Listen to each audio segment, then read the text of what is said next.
here to introduce my boss, because I love my boss. The best boss who ever bossed, that's my boss. The number one boss, the big boss, the king of all boss, the boss who made Butt Bondo Fiesta. My boss, Howard, 1-800-52-STERN! Thanks, Baba Fooey. All right, it's... and good morning, everyone. Hey, what's happening? Ready to do it all over again? There's a lot of exciting things going on today, so we want to make sure that you're with us. I don't know what I'm talking about either. Let me take a break. I'll pull everything together, and we'll get going right after these words. You're listening to The Howard Stern Show. 97.1. Listen fast. It's the soon-to-leave radio. Howard Stern. Yeah. I called my agent yesterday. I said, I only have 4 months left here. Yes. He says, no, you don't. What are you talking about? He goes, what are you talking about? I go, don't count May, because we're almost out of May. He goes, don't count May. It's May 9th. What do you mean don't count May? Got you convinced that once you're in the month, you don't count it. Yeah, you don't count it. So anyway, he goes, okay, so that's a whole month. Then you got, he says, then your contract's up in November. So it's like 6 months you got. Somehow I'm always at 6 or 7 months. It never changes. No. Time is not passing for Time will not diminish my anxiety. You had me convinced I was down to 4 months, Jackie. I think he was trying to make you feel better. Must have been a real bad day. Right. That's how we've always counted. We've always dismissed the month we were in. No matter what. That's true. The rules of Jackie. Well, when it was a year and a half. My rules, it was the optimistic rule. Yeah, when it was a year and a half, it was hard, so you shave a month. Really don't count that. No, you don't count the month that you're in. Good point. All right. The Knicks didn't choke last night. They always need they need to choke, and then they need to get all fired up and win. But when it comes down to it in the final analysis, if they get to a game where it's do or die, they lose. They die. That guy Reggie Miller was talking about himself in the third person on the news. Did you see that? No. Well, I guess Reggie Miller. Oh, stop it. He didn't say that. Yeah. Reggie Miller wasn't having a good night? Well, I guess Reggie Miller has his good nights and his bad nights, and that's always weird when a guy refers to himself as I guess Howard Stern had a good game today, but I don't know. Only it's Howard Stern speaking. Yeah. That's pretty nutty, huh? I didn't know he had gone out on that limb. Yeah. But there were a lot of celebrities at the Knick game last night. Billy Crystal promoting his new movie, his basketball movie. Alec Baldwin with his beard. A lot of dudes. I rented that movie, The Shadow, with Alec Baldwin. I liked it. I thought it was pretty cool, actually. I liked it for a rental. I mean, maybe I wouldn't have liked it. See, I never can tell. I don't know if I would have liked it in the movies, but I thought it was a pretty cool rental. I was pretty satisfied. Really? Yeah, I enjoyed it. Actually enjoyed it.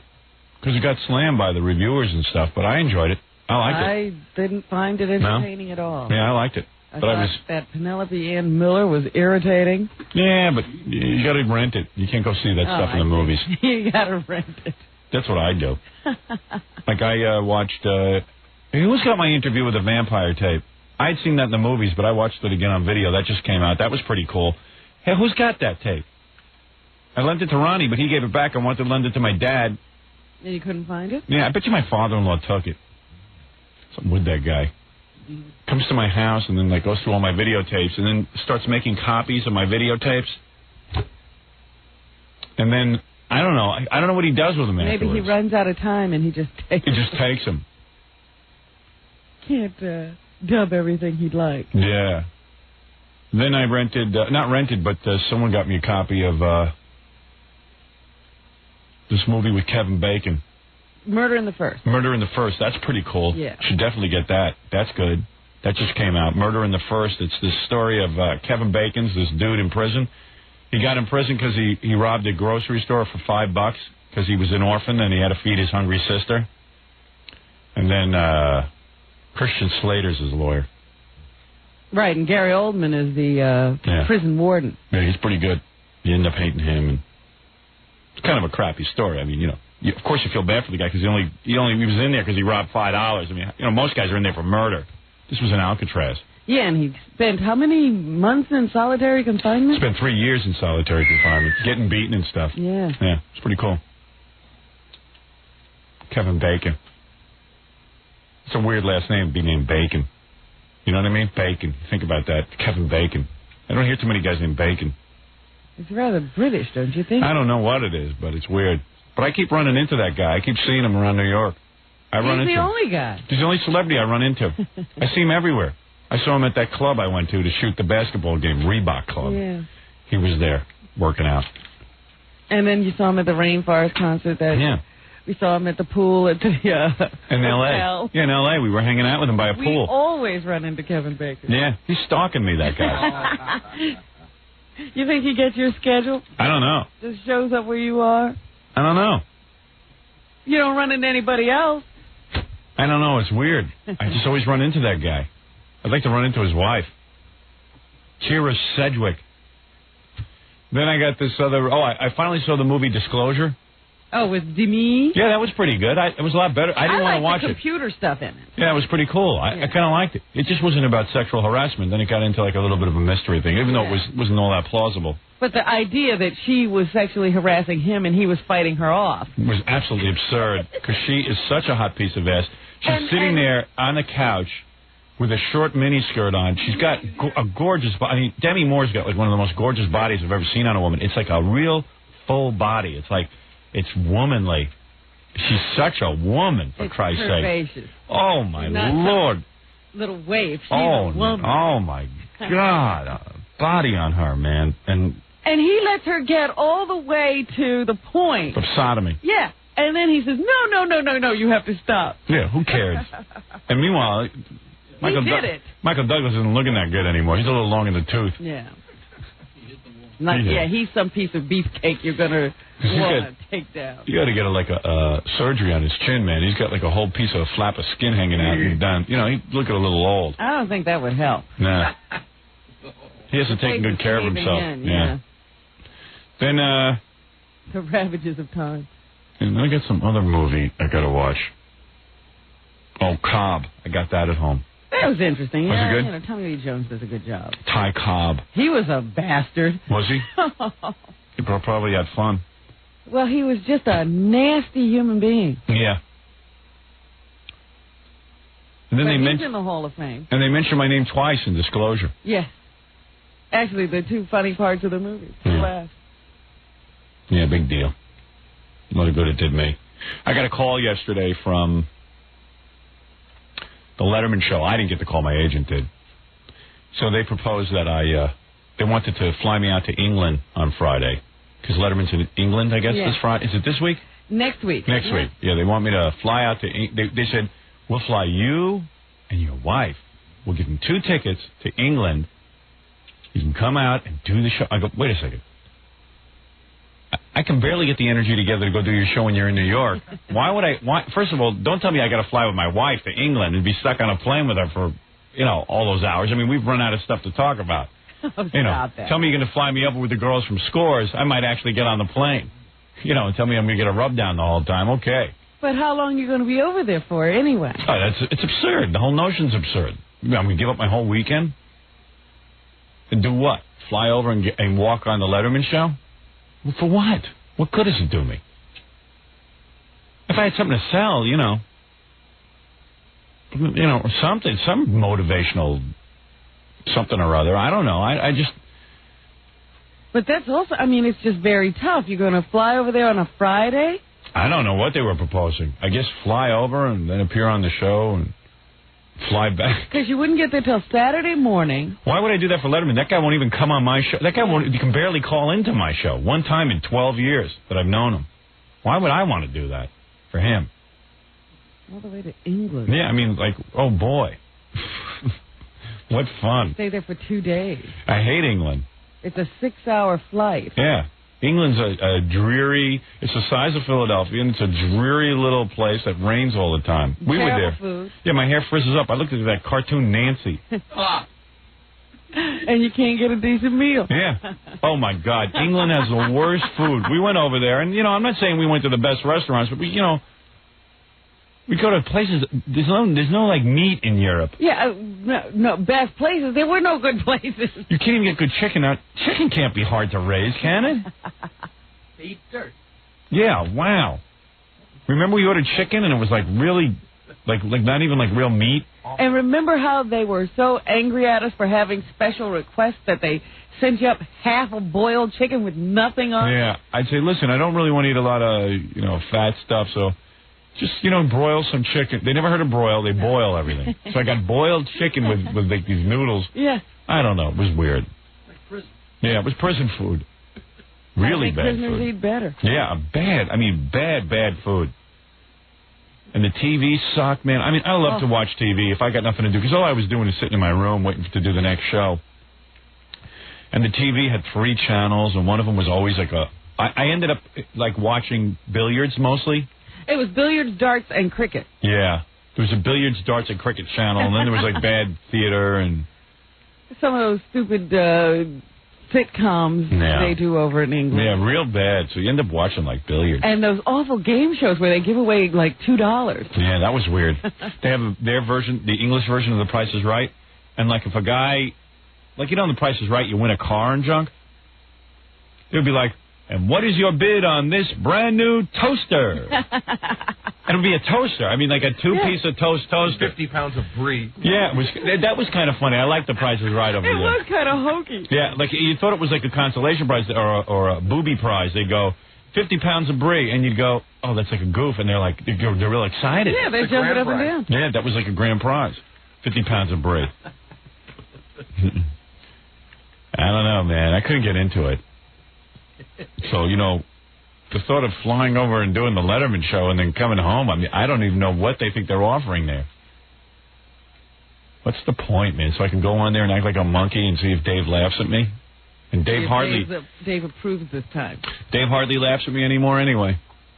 I don't know, it's a whole jealousy thing, I think. I don't know what it is, but he feels competitive with me. That's for sure. He feels like he should point out what a buffoon I am, but... I don't really feel like being a buffoon for him. I don't really want to take on that role. What do I need to... I'd like to get my ass kissed a little before I get raped. You're going to be his Dodie Goodman. Yeah. Yeah. So I don't know. If I had something to... like if I had the movie out or a book or something like you have, I would do it, but... What's the point? I know you're doing Conan tonight with Donahue. He's the other guest. Oh, Donahue's the other guest? Yeah, I looked it up in the newspaper. I didn't know. Robin Quivers alive. I don't think I'll get into a fight with Donahue. No. Who knows? Donahue and then... We could have a problem. Yeah. And then some band that sounded really lame. I don't know. I can't even remember the name of it. Take a look in the paper there, Daily News. Throwing Muses. Throwing Muses. You can be on with them. Oh, boy. You'd be throwing up. You're going to have to sit there and act like Conan's funny. No, I'm not. Yes, you are. Did I act like Jay was funny? You're going to have to. Look, you got to get into the spirit of the show. No matter how lame it is, you got to get into it. You're there to... It's not funny. I'm not going to act like he's funny. You got to get into the spirit of it. The spirit is not fun. Come on. Show. That is not a fun... And even the band looks like they're miserable. Oh, my God. Max Weinberg 7. Oh, Max in a suit. I don't know. Those stupid drums. That's odd that they chose Max to be the leader of the band. I don't mind Max in the group, but why make him the leader? Yeah. The drummer? We're hardly sure he's a musician. He's got to yell over the drum. Yeah, that's funny. Like he's I'm sitting in there. charge. Yeah, like he's lost behind all those drums. And does Conan? I never see Conan. Does he have interaction with Max? I don't know. Or does he have interaction with that guy Andy Richter? I think he must have interacted with Andy. Because I've interacted with Max. Max is a nice guy, but there's nothing happening there. I mean, he's not on fire with stuff to say. And he's so funny because if you see, when you watch him, he's beating those skins and smiling. Yeah, loves it. Got a big ass smile on his face. Hey, I'm playing here. I'm working. Who thought there'd be life after Springsteen? I'm on the Conan show. You know what? If I ever take over that slot, I'm going to keep Max. Just as a goof. We'll throw stuff at him. As he's playing those drums, we'll torture him. We'll do stuff to him. See how long he can stay with the show. Wouldn't that be funny? Yeah, like Kotex on his head. Yeah, just do things. Like, yeah, one show while Max is playing the opening theme song, we just throw Kotex at his head. See how long he sits there. Make him play in a diaper. Yeah. Trying to have conversation with him. Hey, Max, got some new drumsticks, huh? Yeah. Oh, okay, thanks. Oh, great, thank you. Thank you. How did he get that job? I don't know. He basically saw Conan on the street and asked him for the job. Is that right? That's how it happened. Oh, man. Would you read that? Yeah. Many times I think I've actually even seen him tell the story somewhere. Right. Because nobody wanted knew who that he job. was. He walked up to him and says, "Hey, need a band leader?" Wow. And that was it. Well, Max is always networking. Max is a nice guy. He's a great guy. Yeah. Just kind of weird for the drummer to be the leader of the band. Yeah, I don't know. The whole thing is weird. Anyway, I got to take a break. When we come back, I'll take some phone calls, get started. There's a whole bunch of things we got to get to. Tiny Tim is coming by. That's always funny. Ooh.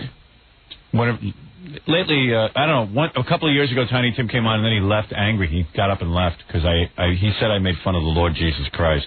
Did he, or is he aware of our last interview with Miss Vicky? He might be. Evidently, Miss Vicky said he was doing some gay stuff.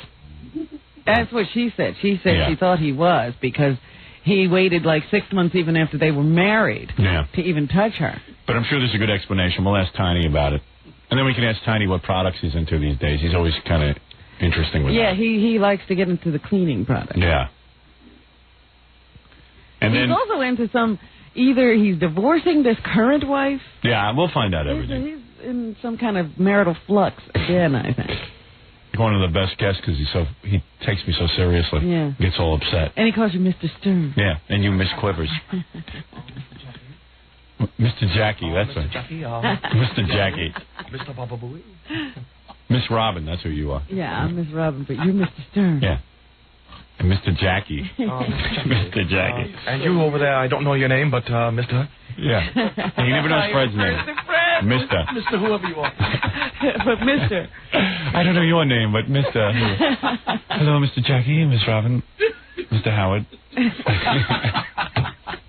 And he's 90 years old, isn't he? Yeah, what happened to him, man? Like, what happened in his life to cause him to be like that? I'm constantly amazed by him. I want to write his book. Yeah. He already wrote his book, but he denies most of the stuff in it. And he wrote. Yeah, and the Playboy Playmate of the Year is stopping by. Are they overlapping, Howard? I hope so. Tiny and the Playmate? Yeah, I hope so. That'll explode. Yeah, because he loves beautiful girls, he says. He loves beautiful ladies. Oh, she's good. Well, Beautiful. yeah, I don't see how he could be gay, because I've seen him with women. I know. That's why I'm saying it. There's an explanation for everything. All right. All right. Tiny will straighten it all out. And we got a bunch of other stuff, too, that just too numerous. Too numerous. I can't list them all, is what I'm trying to say. And we'll get back to you right after these words. You're listening to The Howard Stern Show. You're listening to The Howard Stern Show. Once again, Howard Stern.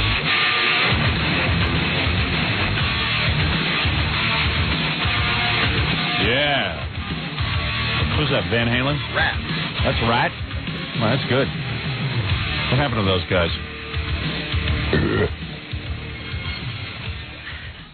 I remember the lead singer had a lot of attitude when he came in here. And the lead guitar player, he was bragging about how many Playboy bunnies he had nailed. Yeah, it's better they're not famous anymore.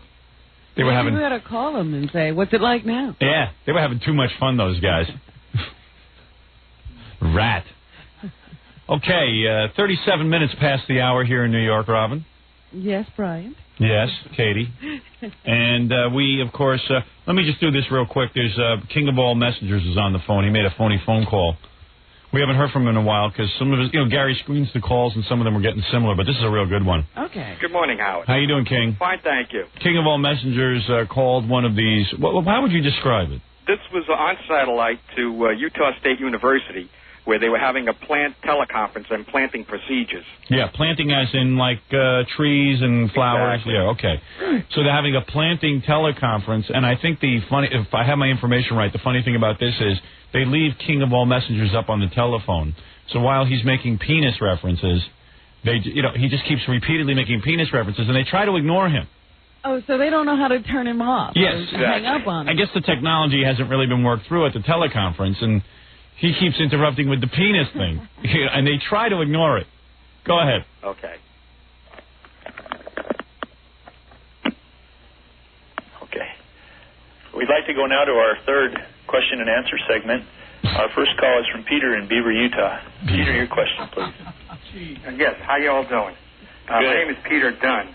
I read that if you plant marigolds around tomato plants, it will keep the insects away from the fruit. That accompanied with a scarecrow that looks like Howard Stern's penis. Baba Booey. Is that true? The only one that I know that's completely true is planting onions and potatoes together. The only one I know that works is when you plant onions and potatoes as companion crops, you get eyeless potatoes because they cry their eyes out. But I don't know. Is there any truth to that one? What about a scarecrow that looks like Howard Stern's penis? According to Dr. Whitney Cranshaw, the extension entomologist in Colorado State, he says that we would have to find the same things desirable and disgusting that insects find. And if you watched insects get around dead meat and watch insects get around all kinds of other disgusting things, they can tolerate some very disgusting things, and so marigolds don't do anything to help their tomatoes out. What about Howard Stern's penis? That's disgusting. Companion planting is very little value. I find that I get more pests on my marigolds in my garden bed than any other single flower I grow. And so I think that the companion planting ideas, while they sound good on paper, never work. And that's a sad fact of life, because I wish they did, because I'd love to plant flowers and have it keep all the bugs out of my garden. But would you say Howard Stern's penis is scary? We'd like to move on to the next question if we could. They're amazing. Ironically, they couldn't get rid of the pests on the phone. They need some companion planting with you. Yeah, you need companion planting. Exactly. That's a great one. That's killer. Thank you very much. All right, King of All Messengers, good to hear from you. Thank you. Stay well. I love you. Love you. Thank you. All right, Bye-bye. That's the great King of All Messengers checking in with a big one. But what about Howard Stern's penis? Yeah. Well, then they start talking about dead meat. Yeah. That was ironic. I wonder why when people think of my penis, they think of dead meat. And disgusting things. Yeah. And other disgusting things. And bugs. That was great. I'll tell you, the temperature in here is hot enough that we could actually have a hothouse and plant things. We could have our own planting show. If people want to call in with planting questions, we can do some companion planting right now. Every day is a new temperature. Actually, I'm not too bad today. What about you? You're frying? I think it's hot as hell. Yeah. No? Maybe it's supposed I think we're all right, because if he drops it lower, I can predict a cold wave coming through here. It's very, I'm afraid to have him touch the temperature sometimes. Because if it gets a little too hot, I get real sleepy, like Judge Ito. Yeah. Did you see he was sleeping in the courtroom yesterday? No, Judge Ito fell asleep? Yeah, well, he was making like he was sleeping. The guy has done a complete reversal now. He is now a sitcom actor. Yeah. He doesn't know what to do to move this thing along. But before, he's the guy who dragged it out before to get it in this bad a shape in the first place. Right. He got it this loose and crazy. Yeah. Hey, by the way, let me, before I get right to our phones, let me just thank the good people of Orlando, Florida, where we are just about number one. We got into Orlando recently and defeated Ron and Ron quickly. Got rid of them. They were trying to become the Howard Stern show of the South because we had not really made any inroads into the South. But we quickly put an end to their syndication efforts, booting them out of Orlando and clocking in with now an amazing... Let's see. Should I give you some of the ratings? Why not? All right. With men 25 to 54, we are number one with a 12.3. Our closest competitor has a 10.8. With men 18 to 34, we are number one with a 15.7. Our closest competitor has a 14.5. With men 12 years old and up, we are number two with a 10.3. With men 25 to 54, we're number one with a 9.4. With people, just people in general, 12 plus, we are number three with a 7.5. We are only being beaten by 3/10 of a point. 3/10 of a point. There is the number one station in town in the morning is a country station, which we're gaining on. The all-news station, we are 3/10 of a point behind. So maybe by the next rating period, we'll be going down to Orlando to celebrate our number one status, Robin. Excellent. So I thought that you would be pleased to hear that. Very much so. The great station WTKS, Real Radio 104.1 FM, clocking in with tremendous Howard Stern Show numbers. We'll rock Disney World. How do you like that? How do you like them apples, you rat bastards? Huh? All of you who said we could never make it in Orlando, it's too conservative. Too conservative in Orlando. You don't understand. It's Disney. It's the home of Disney. Howard doesn't understand what's going on. I don't understand. I think I understand perfectly what's going on. People want real entertainment. They want laughs and fun. They want good times. And bad times. And that's what friends are for. Don't get morbid. The good times. The bad times. Do you know this comic book character, Shadowhawk? Of course I know him. You do? Yes. Who is he? I can't reveal his secret identity. That would be... Well, just tell me what his whole M.O. is. Where did Shadowhawk, I'll be honest with you, I don't know Shadowhawk. I knew you did. Shadowhawk. I read a lot of comic books. I'm not going to try and hide it. Shadowhawk. Hey, speaking of retard moves, listen to this. So, wait a minute, I got to tell you about Shadowhawk. What about him? Because he was a comic book superhero with AIDS. Oh, my God. No wonder I don't know. How can a superhero have AIDS? What kind of superhero is that? And in the next issue, he's dying of AIDS. Oh, for God's sake. What is that, a gay comic? No. Really? Not to my knowledge. Oh, that's a ridiculous comic. Who makes that subversive comic? Image comic books? Oh, that's nothing. Image comic books I never heard of. That's a kooky comic. I tell you. How can a superhero have AIDS? I was wondering. I didn't know whether you were hip to Shadowhawk, because I was like, what kind of superpowers does he have? A simple virus can kill him. Who is he? He subdues men by sleeping with them? Right. I'm going to knock you unconscious. Wait till I bend over and you catch a whiff. Wow. Bad Image Comics. What kind of hero is that? Who could believe in a hero with AIDS? That's impossible. You can't have a superhero. He's got to be superhuman. Yeah, I said, well, did he waste away or what? Does the superhero get weak and his outfit gets baggy? He should be able to have anal sex without any complications.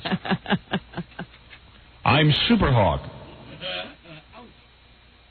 The only time I've ever even heard of anything remotely like that was an issue years ago of Wonder Woman got crabs. She was sleeping with some guy on that island, Paradise Island, whatever they call it. And the guy, they got some quell on there, and that was the end of it. It was okay. Yeah, it was fine. It's the only time I've ever heard of anything where a superhero gets an STD, sexually transmitted disease. It happens. See, now I'm going to have to go look up Shadowhawk and see what that was all about. Yeah, let's get a copy of that. You're on the air with the Shadowhawk. Hello? Yes, hi. Shadowhawk was cured of AIDS. Oh, he was? Yeah, I heard about from Vampirella. She sucked the blood out of him and cured him of... Is that really true? Yeah, it was one of the issues recently. Vampirella sucked his blood out? Yep. And didn't she get AIDS? No, because she's a vampire. Right. So she's dead already. Well, vampires are dead. Vampires are dead. They're back. Right. Right, but, yeah, it was a special issue, and... oh, thank God. No, I heard he's dying. No, he's turning around. The last issue, he was going to an AIDS ward and cured them. And Superhawk's superpowers would be? Because he's a vampire now, because she bit him. Oh, but what were his superpowers? I don't know, actually. Oh, all right, very good. Thank you for clearing that up. Appreciate it. Bye-bye. Oh, I tell you, the Shadowhawk thing is complicated. Yeah. So listen to this. My new thing is biking now, and I went out and bought one of those bike outfits. I got to bring my outfit in, let you see me in it. I think you should work in it. Yeah. You're so innocent.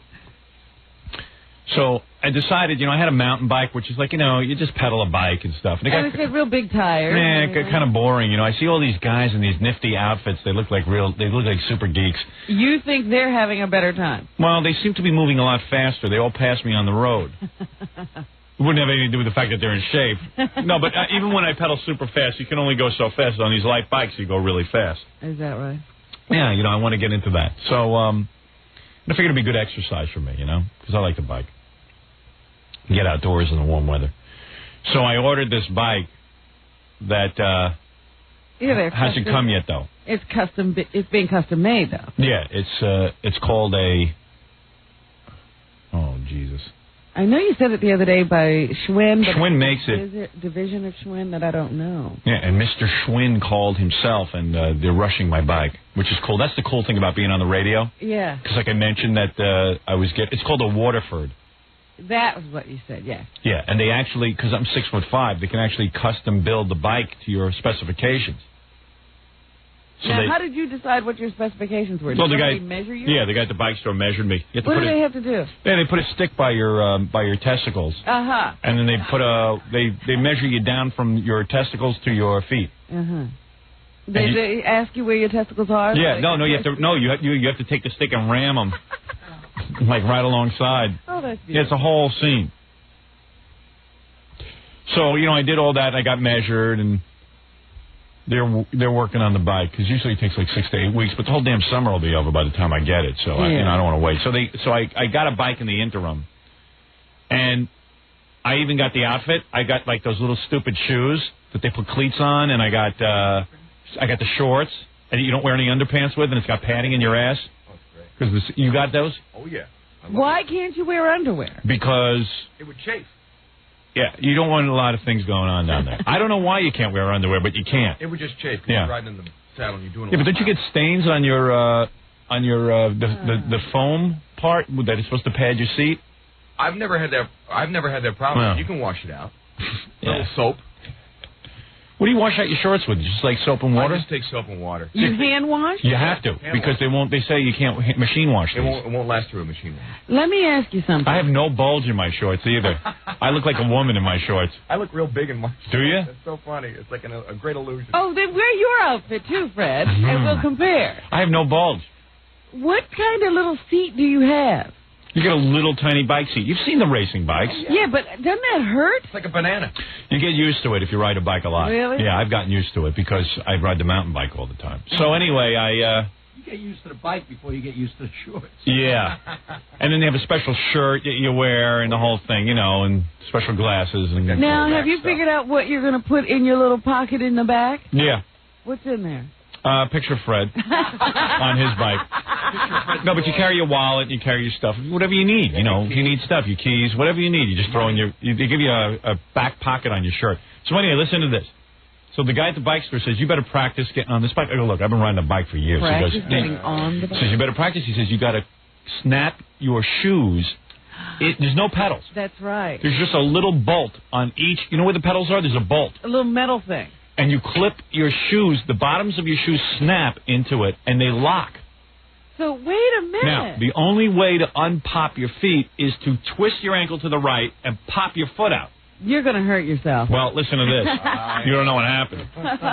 So I practice on the bike. They have a stand that they stick the bike, and they get it all set up for me and all that stuff. That's part of the service. And then they say, you want to go out and try it, and I go, okay. I get on the bike. I pop my feet in. And I'm going, I get nervous because they said, hey, I better see if I can stop and get my feet out of this thing. I hit the brake. I go to kick my feet. I can't get my feet out. And you stop. And I went, boom. Right over. Huh? I went right over into the street. I felt, I was up high, and I went crashing. It feels good. Have you fallen off your bike? Oh, yeah, because you know what it is? You have the technique. Do you have your feet popped in? The technique is you got to click your foot out first. I know. And then stop. Well, let me explain that to Robin. I felt like such a dildo. I had the guy from the bike store, this guy David, watching me because he wanted to see what I was doing, and I plowed right over. And you're struggling the whole time. Oh, yeah. I can't get my feet out. You're trapped.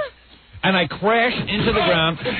My knees are all banged up, everything. I'm a mess. And I just said to him, the one thing I'm good at is riding a bike. Can't you just sell me regular pedals? He goes, look, stick with this. You're going to love it. Uh-huh. I go, you know what? I'm nervous. I don't want to be nervous when I ride my bike. See what you're doing to yourself now? Yeah, I'm ruining bike riding.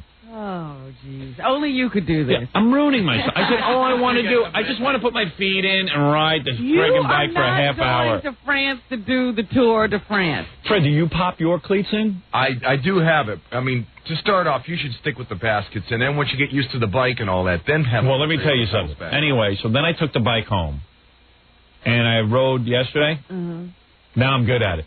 So I'm really happy I'm doing it. It's the best way to ride. I'm really happy I'm doing it. Why is that so good? It's amazing. No wasted motion. Yeah, you go really fast. And you... Because you can not only push down, you pull up. Your feet can't go in the wrong If you position. have a little basket on there, you can pull up, too. Yeah, but it's not the same. I'm telling you, you're locked in. It's like you're one with the bike. I don't want to be one with the bike, because when the bike goes one way, I want to go I know, I the way freaked that out. would be best for me. But now, now I'm getting used to it. What is it? I can help you with the thing about your seat. Yeah. I have no problem with my seat. Oh, okay. John told me you had a problem with your seat. No. John doesn't listen to the show. I'm sorry. It's all right. John's he had a moron. problem with his feet, not his seat. Yeah, it's feet. Feet rhymes with seat. I'm sorry. So, I don't know. I'm sorry. So, I can't believe you went right. Oh, my God. I really got hurt. Did the guy laugh? I probably, Shouldn't he be spotting you or something like that? No, he's how much of a douche do you got to be? Wait a minute. Had you popped your feet in and out before you left the store? Yeah, but I'd never done it for real. Right. You know what I mean? I'd never done it in a situation. An emergency moving situation. Well, the guy should have told me, pop your foot first and then brake. Yeah. That I could have done. I broke and then tried to pop my feet out, and the whole time I'm struggling as I'm going down. Oh, man. And you feel like an idiot because you're locked in. Yeah. You can't get your feet out. And there's nothing you can do. You can't put your foot down on the ground. Supposedly they release when you're like 10 degrees from the ground. But Yeah. It's a little bit late. It's a little late. You're not going to recover from that. I don't know. With gravel ground into your palms like when you're a kid. No. Well, I have gloves on, so. It's not even that. It's like I landed on my hip the first time. Ooh. It was like, oof. I guess everybody does this then. Yeah. You have to fall. You did it too, huh? Oh, yeah. They didn't tell you pop first, right? And, yep. But, they took biking and made it real compliment. Wait a minute. They should know that. So they're sending everybody out there to fall. Oh, yeah. Oh, yeah. Well, they did it, so they want you to do it. Well, anyway, then you're walking around. You have cleats. You have these big cleats on your shoes. Not cleats like in baseball, but a big metal piece. So you can't walk up. You can't walk. Oh, no. It's like you got to kind of walk on your heel. Like so I almost fell walking. I go, now I don't know how to walk, and now I don't know how to ride a bike. Because the thing has a bolt under it. Yeah. Oh. You got a huge bolt. You can't, and you slide all over the place. Biking's become real. Those friggin' Italians. See, if you are biking, you can't walk. Yeah. And if you're walking, you can't bike. Yeah. Suppose you wanted to just grab your bike in a hurry one day. No, you got to get into your outfit. If you don't have the shoes, you can't ride your bike. And that's the other sick thing, because I figured, well, I'm going to buy 2 bikes because if friends come over, we can go biking together. And I go, they don't have cleats. Right. You're not going to have extra cleats, too. Yeah. Oh, I'm buying bowling. You know what I'm buying from the guy? He sells a golf cart so you can ride to your bike. You get dressed in the golf cart. All I know is now, I don't know. I must have pumped about $2,500 into biking. So far. Just to get started with the outfits you and can burn it real fast. and the bike and How could they make biking expensive? I don't know, but it's a fortune. They found a way. It's almost like I bought a car. I have, there are people in my building who have these bikes, and they are so expensive, they won't leave them anywhere. It's Right. like they have that bike locked to themselves. In fact, they're talking about now making a national bike registry because I was reading about this. Bikes are more heavily stolen than cars. Yeah. Because they're expensive. I saw a bike yesterday. The guy wants $4,000 for it. Oh, yeah. It's a really weird looking bike. It has Is it a Kestrel or something? It's a floating bike. I never saw it. I mean, they're making wacky things go.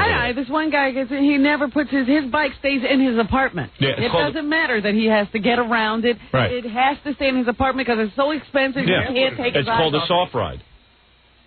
But I don't know. So I'm running. So anyway, I'm driving around with my little bike shorts and everything. My wife sees me. She starts laughing. I don't blame her. And you get these little socks. And have you shaved your legs yet, Fred? I could never make that commitment. What's that about? Why are all these guys shaving their legs? Well, that's part of it. The other part of it is when they fall, as they often do, they cut themselves up. It heals faster. Oh, really? That's the whole reason. I don't know, man. That's a lot of effort, that shaving the All legs. I got to say is when the experts are falling, it's not a sport for you to do. I'm in the bike store, and this old dude walks in, right? The guy must have been about, I don't know, 55 or so, 60. We're almost there, but anyway. Yeah, he ain't that old anymore. But he looked pretty old, you know. He's a youngster. And I'm walking around in my bike shorts and everything, you know. God knows what I look like. Looking like a douche. I know. Oh, do I look like a douche? Because, you know, a load in your pants. I got an ass the size of Texas. I got a huge ass. I mean, you know, it doesn't look pretty, you know, and there's like a bulge, you know. The padding doesn't help. So no. funny. And then there's padding in there to boot. And no package whatsoever up front. You got a bulge, but it's in the wrong place. Because the guy goes, now you can put on your, you know, your bike shorts without underpants and you can go riding. And I go, oh great. If these, I mean, I'm going to walk out and there's no bulge. Are you going to start padding the front? Yeah. So that you don't embarrass yourself? Yeah. Of course. I don't know, but don't you feel like you're dressed up like a superhero with a big pillow ass? Yeah, it's like when you get the whole thing on and you're walking in, you got the glasses. Yeah, well, I walk into the bike store, you know, and I'm walking around in my cleats, and this old guy comes in, he goes, you know, you could pass for Howard Stern. So I said, yeah? I said, you're not the first guy who's told me that. A lot of people say that, man. He goes, you better be careful. That guy's got a lot of enemies. Oh, so I said, you know, I happen to think he's a really funny guy. I'm defending myself now. I go, I happen to think he's pretty funny. You know, I heard he walks down the street, people love him. I mean, everywhere I've gone and people mistake me for him, they love me. He goes, look, man, he says, I happen to look like the president of Israel. I don't know if you realize it. He says, I was in Israel once. People threw garbage at me. So he looks like Itzhak Shamir. Yeah, so it was Howard Stern look-alike and Itzhak Shamir look-alike. On bike. So I go, yeah? He goes, yeah. So I said, well, I think the guy's funny. He goes, listen, I listen to the guy, but I turn it off because sometimes the guy gets disgusting. And I can't, he goes too far, and I think it's vile. I said, well, I know what you're talking about. I do the same thing. And that was it. I walked away. It was pretty good. Oh, that's hysterical. I was talking about myself in the third person. It's almost like being on Prodigy. Yeah, it was pretty cool. Some old guy rapping to me about Howard Stern. So then I went out on the street and fell. That was really great. I'm glad you did it too, Fred. Oh, yeah. More people than Did you do it in front of anyone? Where were you? Once I was by myself. The other time I was in front of somebody, and they says, why did you take those pedals off? You How many times did you fall? I've fallen probably total 3 times. Really? You got to think about the fact that when you're out there riding for the first couple of times, if something comes up, you're still going to go into that panic situation where you can't get your feet out. No, I think I'm really good at it now. The first time, I didn't know. The second 2 times, I was just being stupid. I was going too slow, and I was clicked in when I shouldn't have been. Oh, you should have popped your foot out already. I should have had my foot out. Okay. Well, I'm real conscious of it. Right, sure. All right, I'll see you. See you dead. Gravel derby. Yeah, right. Now I know why you wear the helmet. It's really weird to have your feet clicked into your bike, and you can't get them out. It's scary at first, but once you start riding... You feel like so stupid. I would not lock my feet into it. Yes, you will. No. You'll be doing it. I'll get you doing it. I certainly won't. I won't ride a bike. You want me to pull out the tape where you said I would never buy a cat? I will never buy a cat. I wouldn't want to. I don't understand it. I won't ride a bike in the city. Where do you ride in the city, Fred? Yeah. Right with the cars and everything? I ride in the park. I will take my mountain bike out in the street, but I won't take a road bike out in the street. How do you get your bike out into the? How do you get your bike to the park? Well, I can ride it to the park. Oh, so you ride in the street? Yeah, a little bit. But it's not like I go up and down on the streets. I thought that's what you're saying. Well, you do go up and down on the street. You ride to the Central Park. It's a shorter distance. I don't like go from one end of Manhattan to the other. Right, but how many blocks is it to Central Park? About 6. Oh, so you're riding up and down the street. Right. Very careful. I can just see him now. He's going to fall into a car. You ride every day? That's my biggest fear. Not every day. It's spring, so I'm going to start getting into it again. Why don't you come out to my house? I'll ride with you. I'll definitely do it. What weekend you want to do? Do I have to talk to you? No. All right, good. No, you know you never have to talk to Fred. That's one thing I like about Fred. I'll watch you fall. I can fall, so it'll be great. No, I'm not falling anymore. I fell enough. Did you go riding with Gary once and somebody fell? Didn't they on the bridge, Fred? Did you fall on the bridge? No, it was a big pothole. And what happened? You fell? I went into the pothole, ripped my fingertip off. It was great. Did you really? Yeah. It was quite exciting. Did it heal up? Yeah. Let me ask you a question. Was that because you couldn't get your foot out in time? No, it was because someone was coming up on the side of me. When you hit a pothole, though, can you pop your foot out quick enough to get... Well, I hit the pothole, and there was no... I could have had my foot out. I could have had my foot behind my head. Wouldn't have made a difference. Wouldn't have made a difference. Well, you just weren't looking? No, it was just like I just got edged out.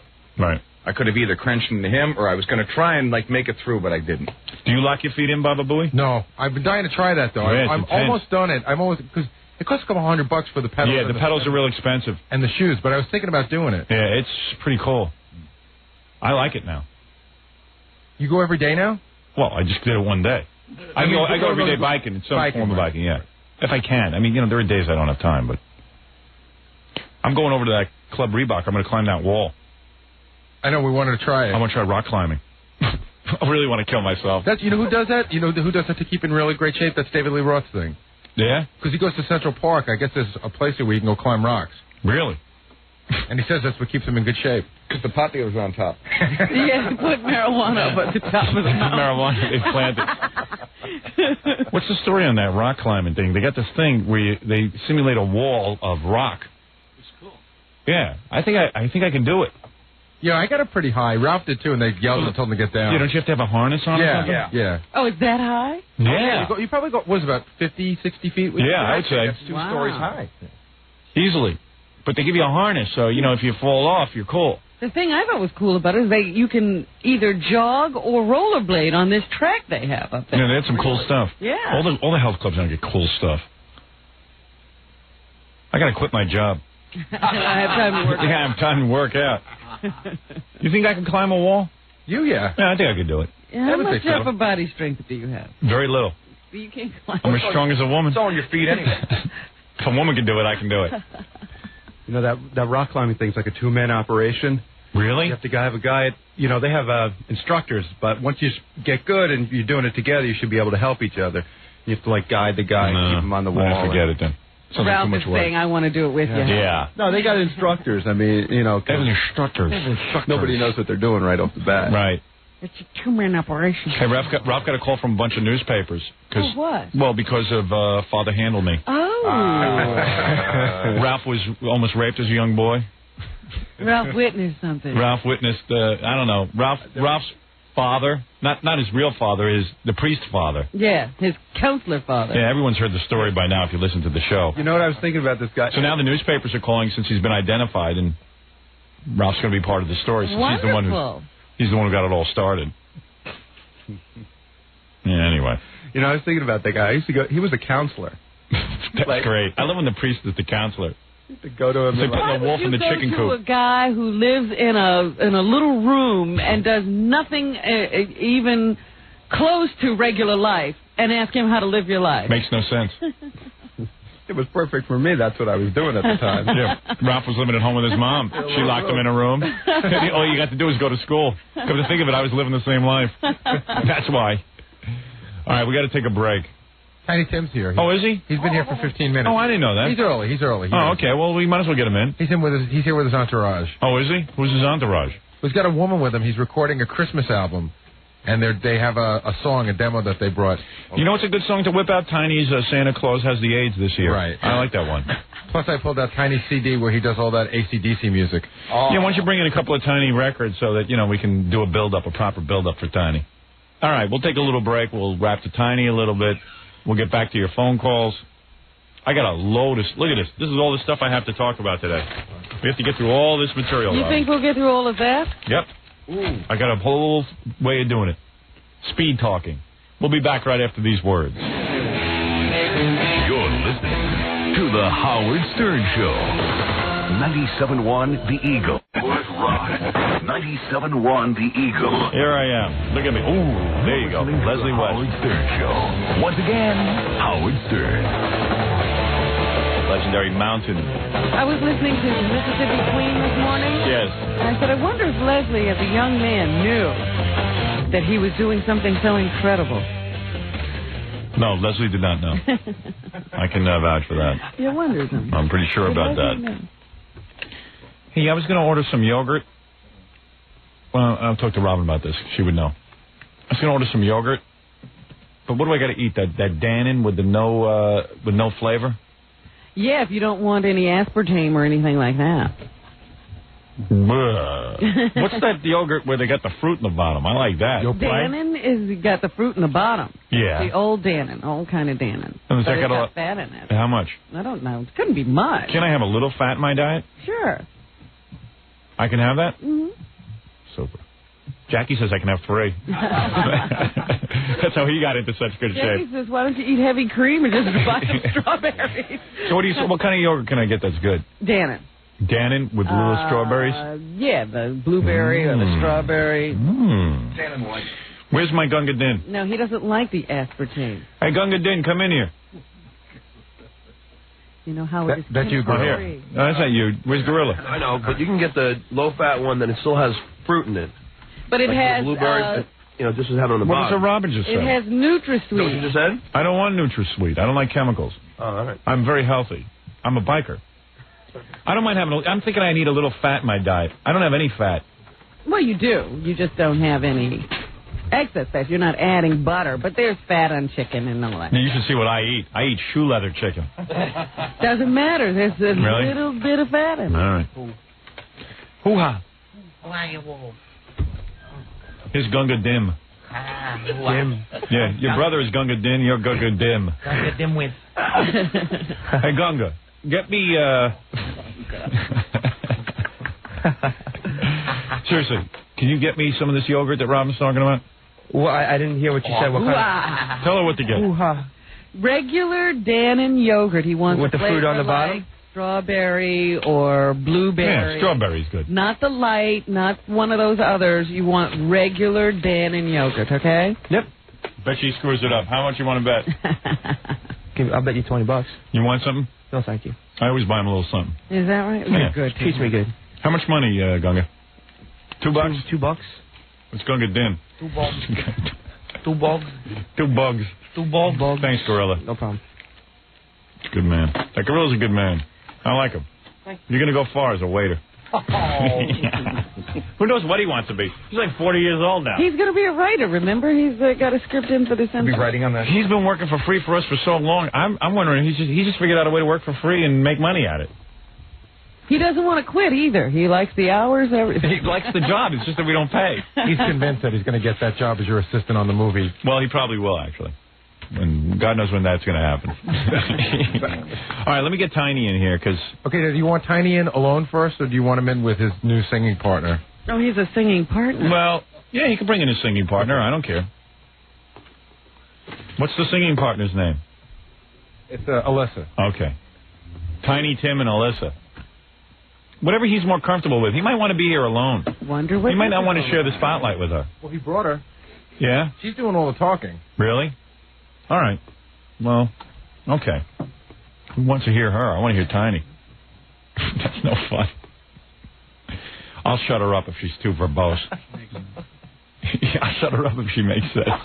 You know, I was again thinking about this thing with Tiny. He did marry a woman and then moved to Indiana or something. She lives here and he lives there. Yeah, hey, let me put my sunglasses on so I look handsome, because this could end up on E. Yeah. I'm just still puzzling that whole is Tiny gay thing. Yeah, I'll get to the bottom of it, if you'll pardon the expression. Let's say, let me find my glasses. I'm putting on my glasses, Tiny, so I look handsome. Hey, Tiny, how you doing? Tiny, I won't shake your hand because I know you're worried about germs. That's all right. No, listen, I know your whole scene. How you doing, Tiny? You look good. Miss Givens, you're really making points here, Tiny. Miss Givens? Oh, no, I'm sorry, Miss Robin. Miss Robin. Just keep it Miss Robin. Never mind the last name. I forget it, too. Everyone calls you Robin Givens. I know. Tiny, what a faux pas. Who's the rest of the gentlemen here? Well, I'm sorry? The other gentleman. Oh, the other gentleman. Mr. Jackie? Jackie. Mr. Billy? Mr. Billy. And Mr. Fred over there. I'm sorry, Miss Robin. What was the last name again? Robin Quivers. Miss Quivers, I'm sorry. Yeah, this is like you, Tiny. He hasn't seen my book. Quivers Alive? Have you read it yet? No, I haven't. Oh, fascinating. You think you got problems, Tiny. Wait till you read her book. Where can I buy it? Oh, in any store. Oh, well, I will as soon as I get out of here. Please do, because you'll see that everyone else is normal compared to Robin. You'll feel better after. Yeah, you'll feel a lot better about it. You know how people always say you're eccentric and you're wild and, you know, you're completely normal. Yeah, right. It's unbelievable. There's hope for you. You're going to go out. Well, how you been? Oh, I can't complain. Really? You usually do. Thanks for being on the show, but if I just may say and get this out of the way, I want to thank my agents, Mr. Magdaleno and Mr. Knight, who had me on your wonderful pay-per-view. Yes. Mr. Knight from Headline Talent. And also, if I may say, there's a very sick girl, a friend of Miss Valerie. She's in a hospital with women's problems. Really? So I hope Is this a girl that you're in love with? Oh, no. Well, she's a wonderful woman, but she's my my manager's wife. I see. I mean sister. I see. So she's having women's problems? Yes. Period, something like that? I don't know what. Maybe an operation. Really? I must point out that Tiny is the first person I've remembered who thanked someone for putting him on their show. Yeah, he actually thanks his manager for putting him on that pay-per-view show. You know, Tiny, that's a hell of a nice thing to thank your manager. Let me say, Tiny looks very young. I got to tell you, Tiny's no spring chicken. Right, Tiny? I see. Tiny has come on here numerous occasions and described his beauty regimen. Mm-hmm. I'm going to say something. The skin is beautiful. You don't have a wrinkle in that face. Look at you. You're like 70 or something, right, Tiny? I mean, no offense. That's amazing. Tell your age? You should. Do you admit your own age? I'm nearer 64. 64. Nearer. You got the skin of a 30-year-old. Look at you. What are you doing these days? Are you still using the lotions and creams? Thanks. Well, would you describe your beauty regimen for the people at home? Because it really does work. Yeah. Well, I praise the good Lord. He shall renew thy youth like an eagle's. I praise him first, and also right now. Do you have a regular prayer routine? At home, and also. I picture you praying at home like 20 times a day. I'm grateful for Estee Lauder's tender loving care, and also a wonderful makeup from Revlon called Age Defying Makeup. Is that right? Is there such a thing? I don't get nothing from these people. Huh? Right. Now, one of the things about Tiny, when he endorses a product, he doesn't get want anything. It free. He just wants to buy it. We have had people call into the show from various companies and say, "Hey, Tiny just endorses. We'd like to send them a free this and that." He won't take it. That's right. He won't take it. It's not fair to others. And I don't want to profit here. I'm just telling you what I do. Now, you say Estee Lauder is what? Yeah, only the cleansing cream is called Tender Cream Cleanser with the blue cap on it. Now, what do you do? What is the regimen? You wake up in the morning and you prepare your face with 4 times with that. Then I use... No, hold on. Let me get this straight. So the people at home know this. Yeah. You wake up in the morning and you take Estee Lauder rejuvenating cream. No. No. I cleanse. Cleansing cream. It's called the Tender Loving Cream. No soap? No. Soap never touches that face? Only in the shower. Only in the shower. Only Dove soap is sensitive skin. The extra sensitive Dove is excellent. Is there a Dove soap? I use Dove soap, but it doesn't say extra sensitive skin. Well, it's a new box with a light green tag on it. And that's what you recommend? I thought that was unscented, not sensitive. There's one unscented, too. But now they come up with extra sensitive skin. Tiny, you must spend like hours in the supermarket really looking. And when you try, you have to try a lot of products till you find the right one. Well, always. This country's been blessed not only with wonderful things, but great supermarkets. Yes. I mean, great products. They really care about the products, and everyone is competing. We have if you've been to Europe, right? You see, they don't have the selection we have. That's why we're living in the greatest country in the world. I mean, the freedom here, no matter what they say, we've been blessed with so much food. The average man can go into a supermarket, you're talking about any working class person, and pick up products that formerly only a king could buy. Is that true? Not only that, but we have great products like hefty bags with the 2 handles on it. I love them. Especially the steel sack. What are you doing with those, if I may ask, Daddy? He's getting... chopping up his ex-wives. He's closing his eyes when he talks. Right. you almost have ecstasy on your face when you talk about hefty bags. Why people don't tap you for a commercial endorsement, I don't understand. I wouldn't take it now because when I mention it here, it's not fair to those who are trying to look for a break in commercials. But the hefty steel sack, the black one, is really strong, and I use it for not only for garbage, but I also use it, when I go to hotels. Not all the time, but when I remember, I buy it so I could help the maids, put the garbage in without them going into the basket with those open paraphernalia in there. No, wait a second. Now explain to me. Wait a second. This is interesting. You live in a lot of hotels. You don't really live in... Right. You like hotel living.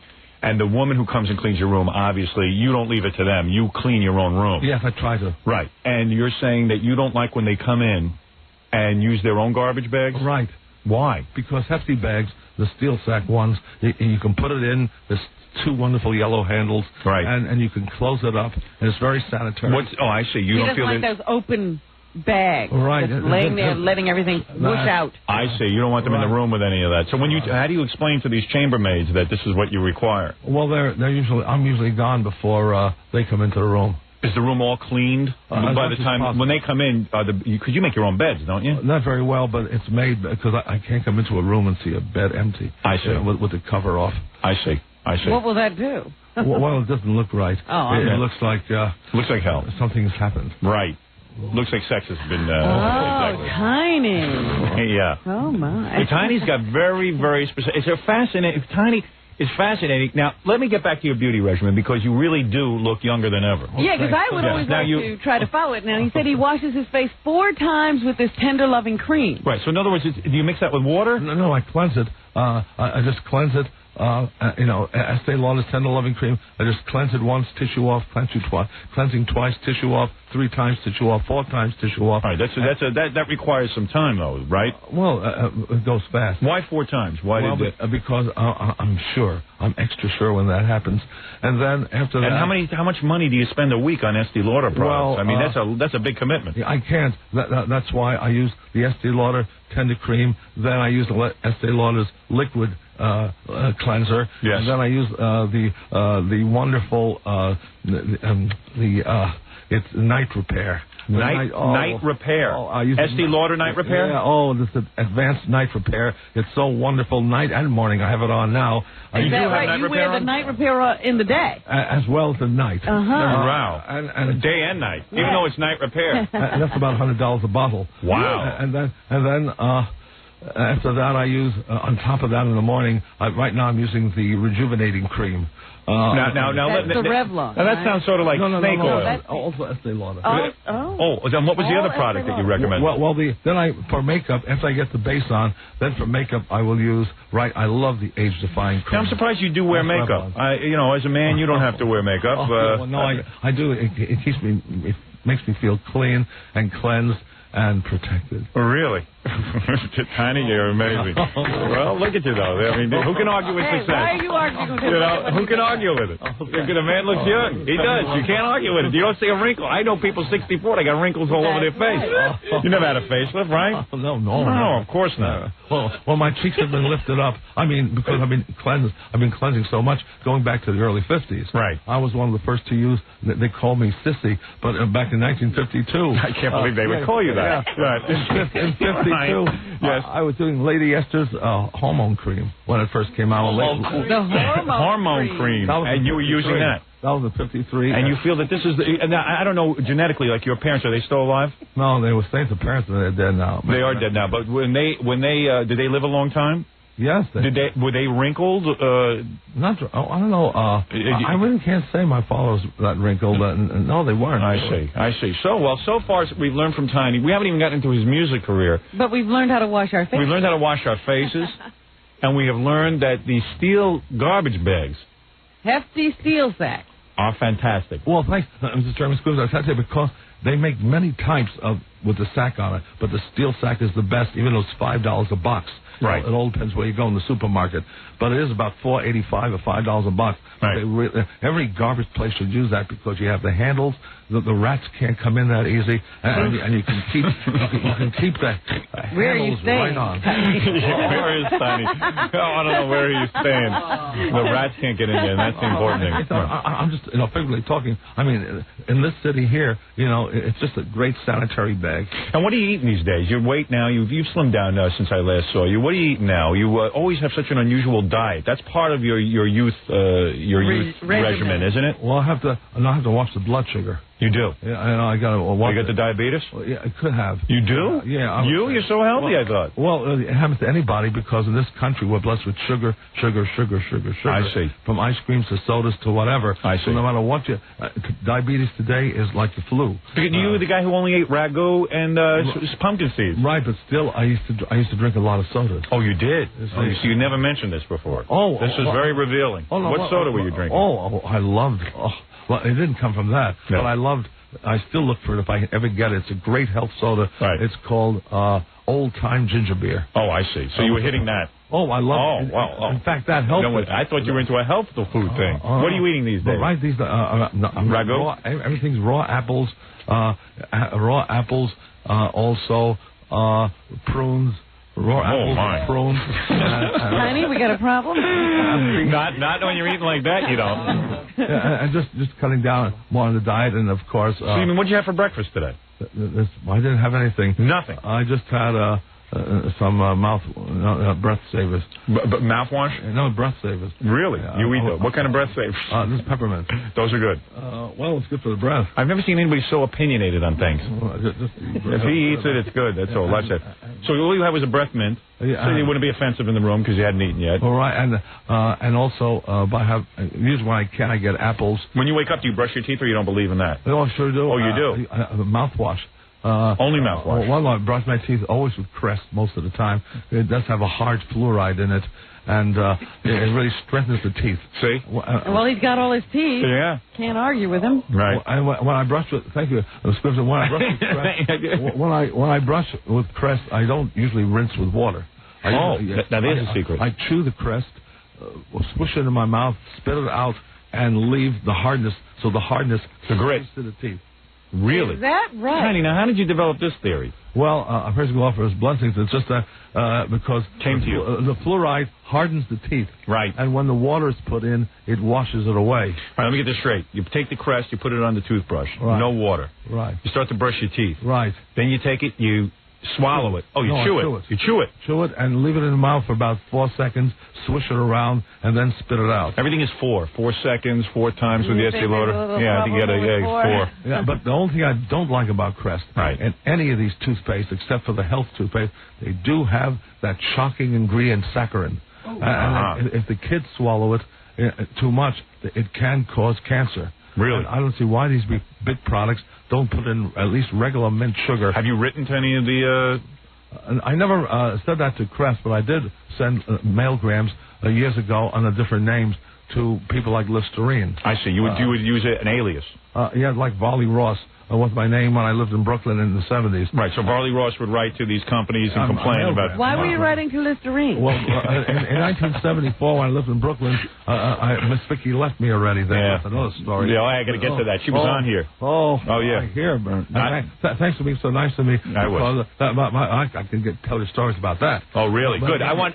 By the way, Tiny, in the next segment, we'll get into a little of that. Believe me, you got to have a chance to defend yourself. Absolutely. Go ahead. Yes. Thanks, Mr. Chairman. Anyway, thank you. The thing is, in this case, I broke a big bottle of Listerine in the bathroom, and I immediately sent a mailgram to them saying, "Why don't you make your bottles in plastic?" And then I called. Then they sent me back something, and they told me on the phone. Yes. And they had a point there that we don't want to put it in plastic because the ingredients won't be as powerful. Now they have put it in plastic, and this time they were right. I say to Listerine, get back to glass because the plastic is killing your mouthwash. May I applaud that? Oh, thank you. It's about time somebody spoke up on that. No, I'm being serious. You care about what you're putting in your mouth. It's not the same product in the plastic. Right, not for the brown Listerine. The green was not bad. Understood. The mint one. Wow. I never even thought that much about products. I got to be honest with you. But you don't seem to have a lot of product loyalty because you're always trying new things. Well, you got to. You got to be experimental. Yeah, that's right, because everything is moving on. They're always trying to invent new things, and we got with geniuses of ideas. I mean, Tiny was on a thing for a while that he was just eating pumpkin seeds and ragu. Right, yeah, I mean, that was the whole thing. Now he's into raw apples and prunes. And he didn't cook the spaghetti, remember? Remember you used to eat regular spaghetti just without cooking it? It was very firm. I still love it that way. You do? Very firm, where I can almost chew the grains. Now, what do you do if you stay in a hotel? Do you cook in the hotel? No. Sometimes I'll order room service or go out and get some apples and always spring water. I see. Like Evian or Crystal Geyser. Oh, really? It's not a bad buy for 89 cents. Well, there you Crystal Geyser. Is that right? I mean, it's not for 89 cents. I think it comes from somewhere in California. I see. But there is a difference. You sure it's not just tap water? Oh, probably is. Probably the chambermaids come in, fill up Tiny's bottles with, they don't tell them. No, I can say one thing. I don't care what the experts say. Go ahead. And this is my opinion only. Yes. Mr. Chairman, gentlemen, I can tell you. Mr. Jackie. It's not true. I say there is germs through our systems of water. Yes. And that these bottled waters are excellent. Yes. Especially if it's Evian water, especially if it's Crystal Geyser. And there's one thing that comes from Canada. I can't remember the name of it now, but it's some great Canadian waters. But you got to admit, Tiny, you are germ-phobic. I mean, you got the thing with the washing the hands, and you take like 8 showers a day, right? No, I said one main one. I haven't missed a shower since December 20th, 1989. Is that right? Now, why did you miss a shower before that? That's a great question. Thank you. Because I was trying for a year, and in November of that year, I broke it, and then I felt discouraged. But now I haven't missed it since that time. You felt odd. You said, hey, you felt that, hey, this is a compulsion to shower. Let me see what would happen if I didn't shower for a day. Is that what you're saying? No. What happened? Miss Jan was with me then, and she said to me, I was going to take a late shower, and because my regimen has to be within a 24-hour period. Yes. Not to miss it. And this was 10 to, it was... You were going on the 24th hour. Right, on the 22nd hour. Thank you. Without taking it. Right. And then she said, what do you want, me or the shower? Because she wanted to do something. Oh, she was waiting for you on the bed, and you had a tough decision to make. And Miss Jan, beautiful, all your wives, beautiful women. Oh, thank you. Yes. Well, listen, he's thinking about the moment. I did weaken. I can't do much anyway, but she was doing things to me. Right, and she was weakening you, and she was there, and you skipped the shower. Oh, well, I did, and I kicked myself for that afterwards. You did. That was the only shower you ever missed. And what about now, so the showering routine, you have one major shower for the day, but you do take spruce-up showers, don't you? Yes, when nature calls. Right. Here's what happens. When nature calls, right. I heard... Number 2 you're talking about. Yes. I heard... Sorry, Mr. Jackie. I heard Mr. Jackie, very sorry. I heard your show when I lived in New York here. Yes. And Miss Lambada had hemorrhoids. And I'll never forget that. Yes. Mr. Who? Mr. Lambada. The Forbidden Dance? Mr. Gary, Yeah, Mr. Delabate, right, yes. Go ahead. Okay. Mr. Lambada. Right. I heard your show then. And I call him Mr. Lambada, too, so do not be embarrassed at all. Thank you. That's a tough name for anybody. I'm sorry. But Tiny's got a lot of information. You should really listen to this. Well, he heard this. Yeah, I mean, in all seriousness. Hemorrhoid. All right. And the thing is... Rather than wipe, you use a... No, what happens is this. First of all, when a person gets hemorrhoids, go ahead. They are getting the hemorrhoids from meats and cheeses, which ball up like gum in the system. Thank you. That means that it can't move out, causing a force. You never eat meat or cheese? Oh, here and there sometimes, and that's how I had it. You did have the hemorrhoids. I can experiment with that. Yes. The greatest, in order to avoid these hemorrhoids, one must always use... excuse me. That was me. I apologize. Well, always use raw. The key word is raw apples. Right. Dried figs. Dried prunes. No. Excuse me, Mr. Tim. And in bread, always a cracked wheat bread that you can chew with grains in it. Yes. But these flat breads will gum up in the system. Right, that moves the system. They make sludge, right?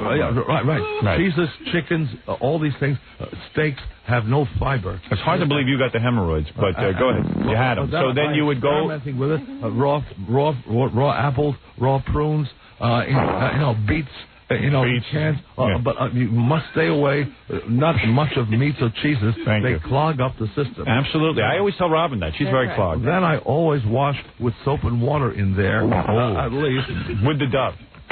Or that lucky bar of Dove. There's another No, in cleaning, when I use soap and water, I use clean and smooth germ-free dispenser in the brown liquid. It's more sanitary for the hands. You press the top down. That's just for washing your hands. That's the rear end. Really? Yeah, with soap and water. Right. And then I will also cleanse with creams in there because I will also cleanse the area. Then when it's clean, and this is very, very important, then when it's clean. I don't want to miss this. When the hemorrhoids are gone. Go ahead. I still use 3 of the... I either use Preparation H in the green tube, not the other ones. Right. The new green tube with the green letter. Tried everything. Yeah. Or Anusol is excellent, or something called Piezo, P-A-Z-O. And you apply that with the hand? Very gently, yes. I don't have them anymore, and I still apply them. Just as a precaution. That's right. Really? Is that right? So when you go to the supermarket, you will buy a hemorrhoid cream and apply it? Either Piezo or Preparation H in the green or Anusol. Even though you've licked the problem? Yes. Wow. Because you want to keep it nice and soft, like the hands. I love you. I swear to God. I love you. It's unbelievable. The wealth of information is amazing. I must take a break. We have money to make here on the show. And when we come back, Tiny, I would like to address this. I could stay on this topic for a while, but we have two things to address. Your music career, and Miss Vicky, of course, who has been going around saying and your current marital status. Exactly. Well, let's wait till we get back. Don't answer anything. Don't give it away. Everyone is anxious. The great Tiny Tim, who I believe is perhaps one of the best interviewers around. Man has wealth of knowledge. I mean, we didn't even get to how to clean a bathroom. Keep up. Yes, because the last time we saw him, he was upset with Comet. Oh, let me tell you something. Yeah, are you still upset with Comet? If they don't have the grit in it, I would be. Yes. Because by taking out the grit, really to clean a bathtub, there's got to be grit in the cleanser. And they took out the grit. Yeah, that's why I use Zud. You'd use Zud? Do they have the grit? More than the other two. Why did they take the grit out? Well, I think they try to be like Bon Ami. And it doesn't work in bathtubs. No. Because you must have grit to... You don't let the chambermaids clean your bathtub, do you? Well, if I'm not there, they can clean it. They can? Yeah, but I always clean it myself, and then I usually will spray on top of the powder. I will spray something like Lysol to make the powder move with the liquid. Well, you got to make a lot of money to support all your products. I mean, just that alone, yeah. Yeah, I mean, I wonder about his packing. He's got one suitcase full of product. Yeah. When you come to New York on a promotional visit, always it's heavy. How many suitcases? Oh no, it's not that. I only have 2 valet bags and 2 handbags. Oh, but you got to carry all your products here, your Estee Lauder and everything else. It does get a bit heavy. It does. Well, listen, it works. Look at the guy. That's proof positive. You're gorgeous. Look at you. All right, good. All right, listen. You know what? Does Tiny exercise? No. I don't think Tiny exercises. You walk a lot, right? I really don't. Miss Quivers, I tell you. He's buying products. That's exercise enough. He's walking in that you walk up and down the aisle. This is a supermarket. Maybe I should, but the thing is, if I try to save my life, I can lose it anyway. Right. I can. As soon as you start caring about it, you lose it. And not only that, the plane can explode. Right. It's true. So sit and enjoy. That bottom is very soft. I guarantee it. Right? Yes. It all depends on the chair. With all the showering and the lotioning and everything else. Because you do full body lotion, right? Yes. Well, touch his hands, Howard. Yeah, no, I don't want it. Tiny gets upset. No, I don't want to touch your hand. Hey, come on, there could be germs. He said his butt was as soft as his hand. Is that right? You mind if I touch you? I mean, I have no hang up. I mean, you do. Oh, my God. Tiny, that's delicate. Well, thank you. I use Vaseline's new pink hand cream. Only for the hand that has keratin in it. And I really... Is that the secret? And what about, seriously, the rest of your body? Is I've lotion... been creaming my hands since the 40s. May rest in peace, Walter Winchell, when he was first advertising Jergens lotion on WJZ radio at 9 o'clock. Jergens was so wonderful then when it came in glass and it had the almond scent. But as far as the body's concerned, yes, after every shower, I always cream my body, either with Vaseline Intensive Care in the yellow, or sometimes Revlon's Aquamarine lotion. What color with bottle? The Vaseline one is the yellow, and the Aquamarine is blue and white. Oh, it is. Okay, thank you. I put the wrong bottle. All right, very good. Listen, Tiny, I want you to mellow out. You've done a lot of talking here. You can conserve your energy, please. If you need something to drink or whatever, I would be happy to accommodate you. All right. How many beers is it? You want a beer? Yeah, Tiny loves beer. You know what? It's interesting to me because he's so healthy, and then beer is he good. got off the sodas and went to the beer. Well, I'm thinking, Miss Grissom, Mrs. John, I want to take this, but thanks for letting me talk here. I really believe, this is my own opinion, go ahead, that diabetes is not hampered by beer. Beer has brewer's yeast, and also is a great additive. Good for the bowel or not? Not bad. Not bad. You ought to play Jackie's beer songs for the only thing, most diabetics are thirsty. They go for sodas, not for beers. But they can't take the bitter brew. Understood. I love these beers. Gary, please fix Tiny a beer. And listen, man likes a beer. There's no problem with me on that. Is there any time of the day? I mean, is it too early for beer or not? No time too early. No. He's working on a 24-hour clock. Not right. Beer. That's right. All right. Let's take a break. Tiny will have his beer for breakfast. I will take a break. Tiny will address Miss Vicky and your musical career. And I got to play my favorite song, Santa Claus Has the AIDS, which is one of my favorites of yours that you put out several years ago, I believe 1980, whatever. Okay. And he has some new music, does he? Tiny has announcents to make about his musical career. We're going to get to all of that right after. And his singing partner is here with him. I didn't know. The first time I've ever seen you with a partner. Oh, geez. Really? Nice. Interesting. All right. We'll find out what's going on next. listening to The Howard Stern Show. Howard, Harley's, and pure rock. 97.1, The Eagle. Let's return to The Howard Stern Show. All right, we're sitting here with Tiny Tim. Tiny, let me play one of your songs that it was one of my favorites. Santa Claus Has Got the AIDS This Year, which was a controversial tune when it came out. Well, I should say, Mr. Stern, something to do with that. That song was written in 1980. Yes. Before the Rock Hudson scandal. Yes. It was not written to make fun of AIDS. It was because AIDS was, at that time, a diet candy bar. AIDS. Yes. And AIDS was just a small little word. Yeah, and AIDS was like, who even knew what it was? You should put it in context. That's true. But it's still a good song. The tune was what was good, too.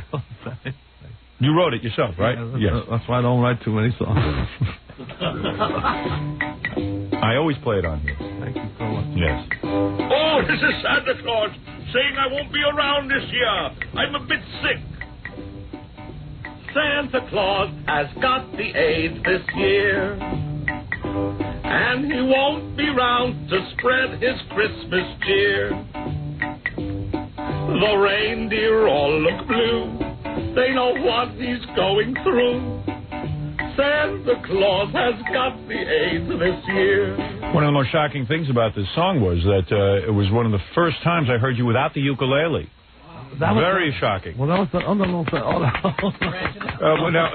were you nervous going into the studio with that one? No, Mr. Stern, I tell you, I used to live here in New York at the Olcott Hotel. Yes.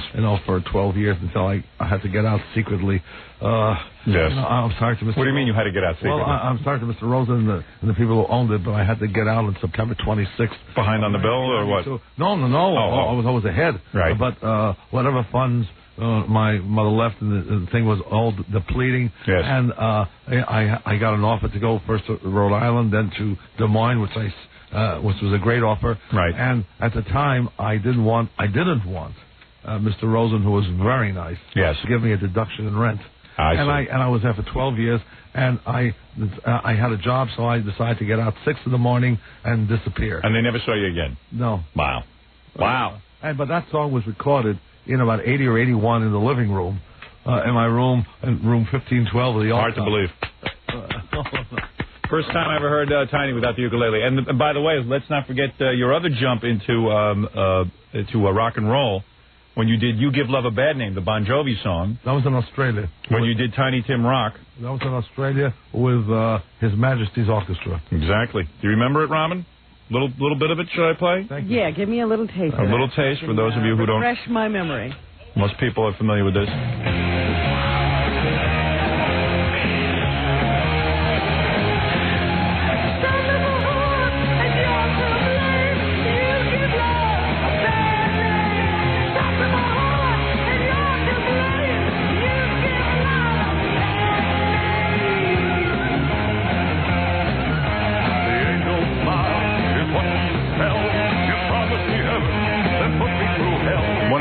Times you hear Tiny singing in a more masculine, traditional masculine voice. Abandoning the falsetto for a few moments. And going with a rock band. Yeah.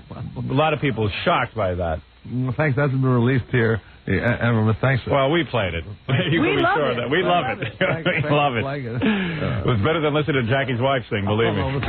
She's always bringing in his records. That's what I'm saying. No, everyone always loved it. Everyone always loved Tiny Tim, of course. And everyone always thinks of Tiptoe Through the Tulips, but you had to move on with your career. You had to branch out. Everyone wants him with the ukulele. Tiny has a vast interest in music, not just old music, but new music as well. Yeah, he branched out into a lot of different things. I think that's what he was trying to show there. And not only that, I really believe that, even though I don't have a record player today. Yeah. But well, Tiny, they don't have records today. Yeah. Don't break the news to Tiny. No, it's just, but I try to keep up with songs, like... try to keep up with... What are you into now? A song called I Know. It was... I can't think of... I Swear. Right. And Boys Are Men, groups like the that. Boys to Men. Yeah. Okay. Thanks. And also this Malcolm Jordan, I can't think of his name. I just got his records on one of those hit cassettes for about 2 minutes. We got to get you a CD player. Yeah, but Tom, see if you can dig up a CD player for Tiny. I'm feeling bad for him. But I'm one who believes that whether it's the old great songs of the Crosby, Jolson, Billy Murray, the old stars of the Edison years, or whether it's today, whether it's rap stars from Bismarck or whatever. You like it all. Oh yes, you like it all. Yeah, rap. Tiny likes it all. Is he into hardcore gangster rap? Are you into gangster rap? Well, I'm only into the style that the art brings. I see. These are great songs of their time. Well, let's say that Tiny, you're most gracious in complimenting all music. Will you be covering Boys to Men? If I can get a good song, if I can get together with one. You got it. They got some great one of the songs. boys. That's BOYZ. Yeah, it's what's happening today. Hey, so Tiny, anyway, so your first wife, Miss Vicky, comes in here, and she made a whole big splash with, she was all over the media, making reference to the marriage, saying the marriage was a farce, saying that you didn't make love to her for the first 6 months of the marriage, which I think you deny. Is that true? Okay, first of all, if I may answer Go ahead. She also said that I had men in the room. Yes, she did. I had men in the room. And you were wearing women's panties. Yes, right. And also that she left me alone with them. She wanted the baby to sleep or something.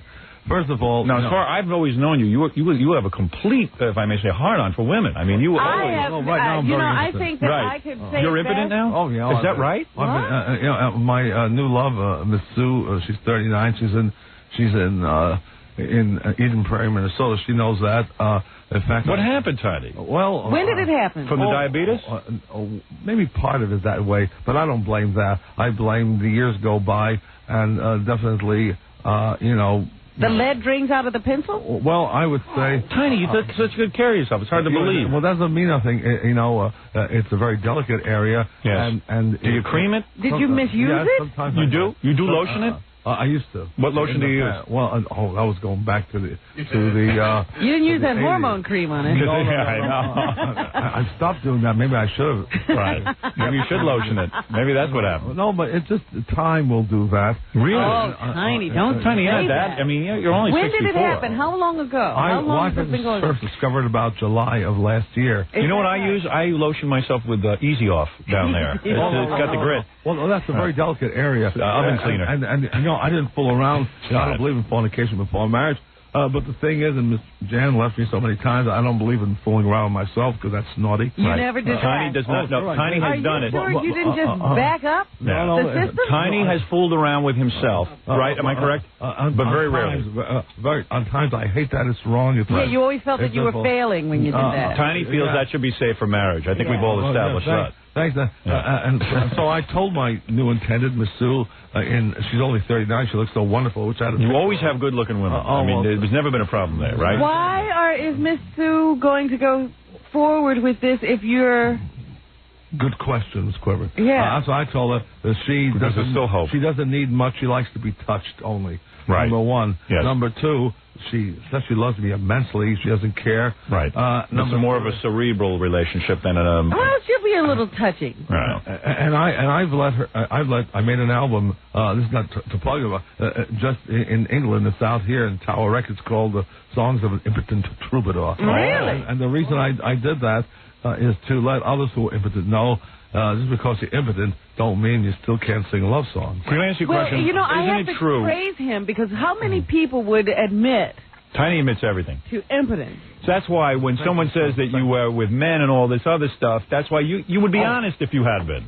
Yes, I would. Like this affair I told you once on the show years ago, that was one, one comes across obstacles like that in life, and instead of lying, I said that it did happen once. But I thank Jesus Christ for getting me out of that. And, we all go through life with crosses, whatever. Right. So you would not say that you are attracted to men? No, praise the Lord. Okay. No. All right. But I still feel for those persons. Right. I mean, everyone has their cross to bear. Right. I mean, how true it is or not, they say King David loved Jonathan very much. And, how that's related. Your point is you want to refute what Miss Vicky is saying, that if it implies that you are with men... No, let me bring that...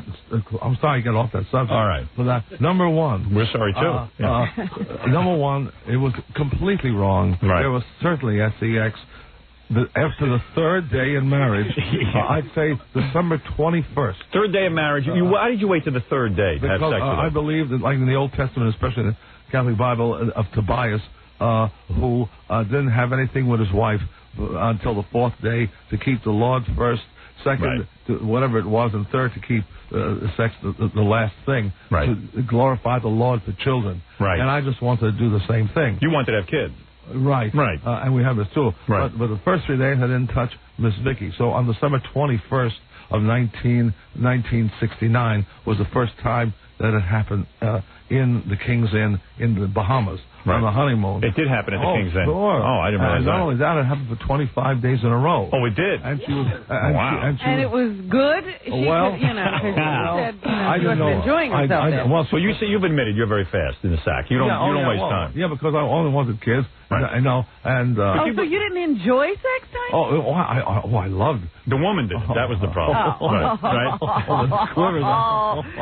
Tiny, you enjoyed it, right? For the first minute was divine.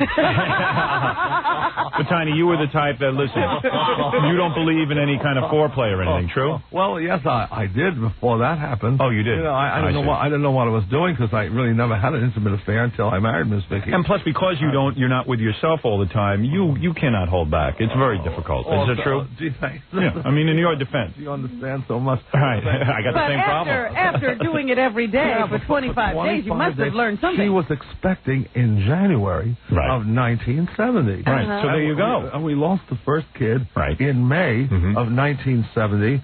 We lost it in Houston, Texas, after 5 months. It's buried in a cemetery in a casket because they wanted to throw it away. I said, no, it's still alive. You've got to keep it. Is that right? And the boss said, it's buried. Really? So why she said that? Yeah, because she said there was sex that one time, she got pregnant, and that was it, right? But if that's what she said, then already she refuted it didn't happen in 6 months because we lost the kid in May of 1970. I see. So you would like to defend yourself and say, look, you were not fornicating with men back during the honeymoon. And you're also saying that you really loved her. Oh, sure. And, of course you did. This was not some pretend affair. The guy said he lasted 1 second 29 times in a row. That's love. And if there were men, in the room, go ahead. Of course, I don't have any visitors, except unless my relatives or hers or very rare friends. I like to name one man, one guy's name. Right. If there were guys in the room, who were these men, is what you say. There was no one there. Right. You see, that's number two. And number three, about wearing bloomers. Now, here's what Current Affair did not mention. Yes. Because they asked the same question. Right. Now, it is true that I read about Cary Grant that he did wear bloomers. He wore panties. Panties. Bloomers back then. Yes, silk panties. And I wanted to find out how silk felt. Yes. So I did buy these bloomers to wear it because to see how it feels. How did it feel? Cotton. Well, it felt nice and soft. It did. You liked it. Yeah, but it didn't have any openings. The women's one didn't have any openings, and so I quickly discarded it. And so you wore it one time. I might have shown her in the house, but she made the world believe that I wore it all the time. There's no shame in wearing a pair of panties once. So you wanted to try it for the fabric. I'll be honest with you. I'm wearing a Kotex right now. I go way further than you. Well, I wear no. I think he's going to top you. Yeah, right. Go ahead. No, I'm not trying to do that. Go ahead, Tony. Please do. But right now, I want nothing from these people. And I will not advertise their products. It's not fair to the people trying to make it in this business. Go ahead. But I've always used Depends. I've always used Depends. Is that correct? What time? What time? Because instead of underwear, I throw it away every day. It's nice and sanitary. I have no bladder control problem. Isn't it bulky? No, it is not. You're wearing a diper right now? It depends, yes. No kidding. And you have no bladder control? No, he does. He's saying... No, he just said he has no bladder control. He has no problem, he said. I have no problem. Oh, that what you said? It's nice and soft. Tiny believes in cleanliness. Are you wearing the ones now that have the cotton, or the fabric outside? Yeah, well, I've always worn that. Oh, wow. Only what I don't like about Depends is they have the ones without the hook. They have these, what you rip off, you put together. Oh, that? With the tape, the Velcro, like. No, I don't like that one. Yes. But I like the one what's in the loop where the button goes in. However, I wish they would make I wish they would make... It's hard to relate on this topic, a full panty, like they do Huggies for kids, where I can get into it very Just step easily. in. Yeah, without those straps that tear apart. Wow. But wait a minute, Tiny. You didn't like the silk underwear because it had no opening. Right. I didn't like that, But the Depends has no opening. Oh, it sure does. Oh, yes, it does. What do you know, Robin? Have you worn a Depends? The guy knows what he's talking about. It sure does. Tiny, this is amazing to me. So, in other words, because of your cleanliness phobia, in a way you have a germ phobia, right? True? Well, I mean, you wash the hands of some... yes, that's important. Yeah. So rather than wear underwear that can get fouled or have... Right. That's right. I throw Depends right away every day. No wonder you want to close up that steel sack. Yeah. You don't want anybody looking at your garbage. Seeing what you're doing. That's very true, Miss Griffiths, because I don't want the maids to see that. Sure. Right, God forbid.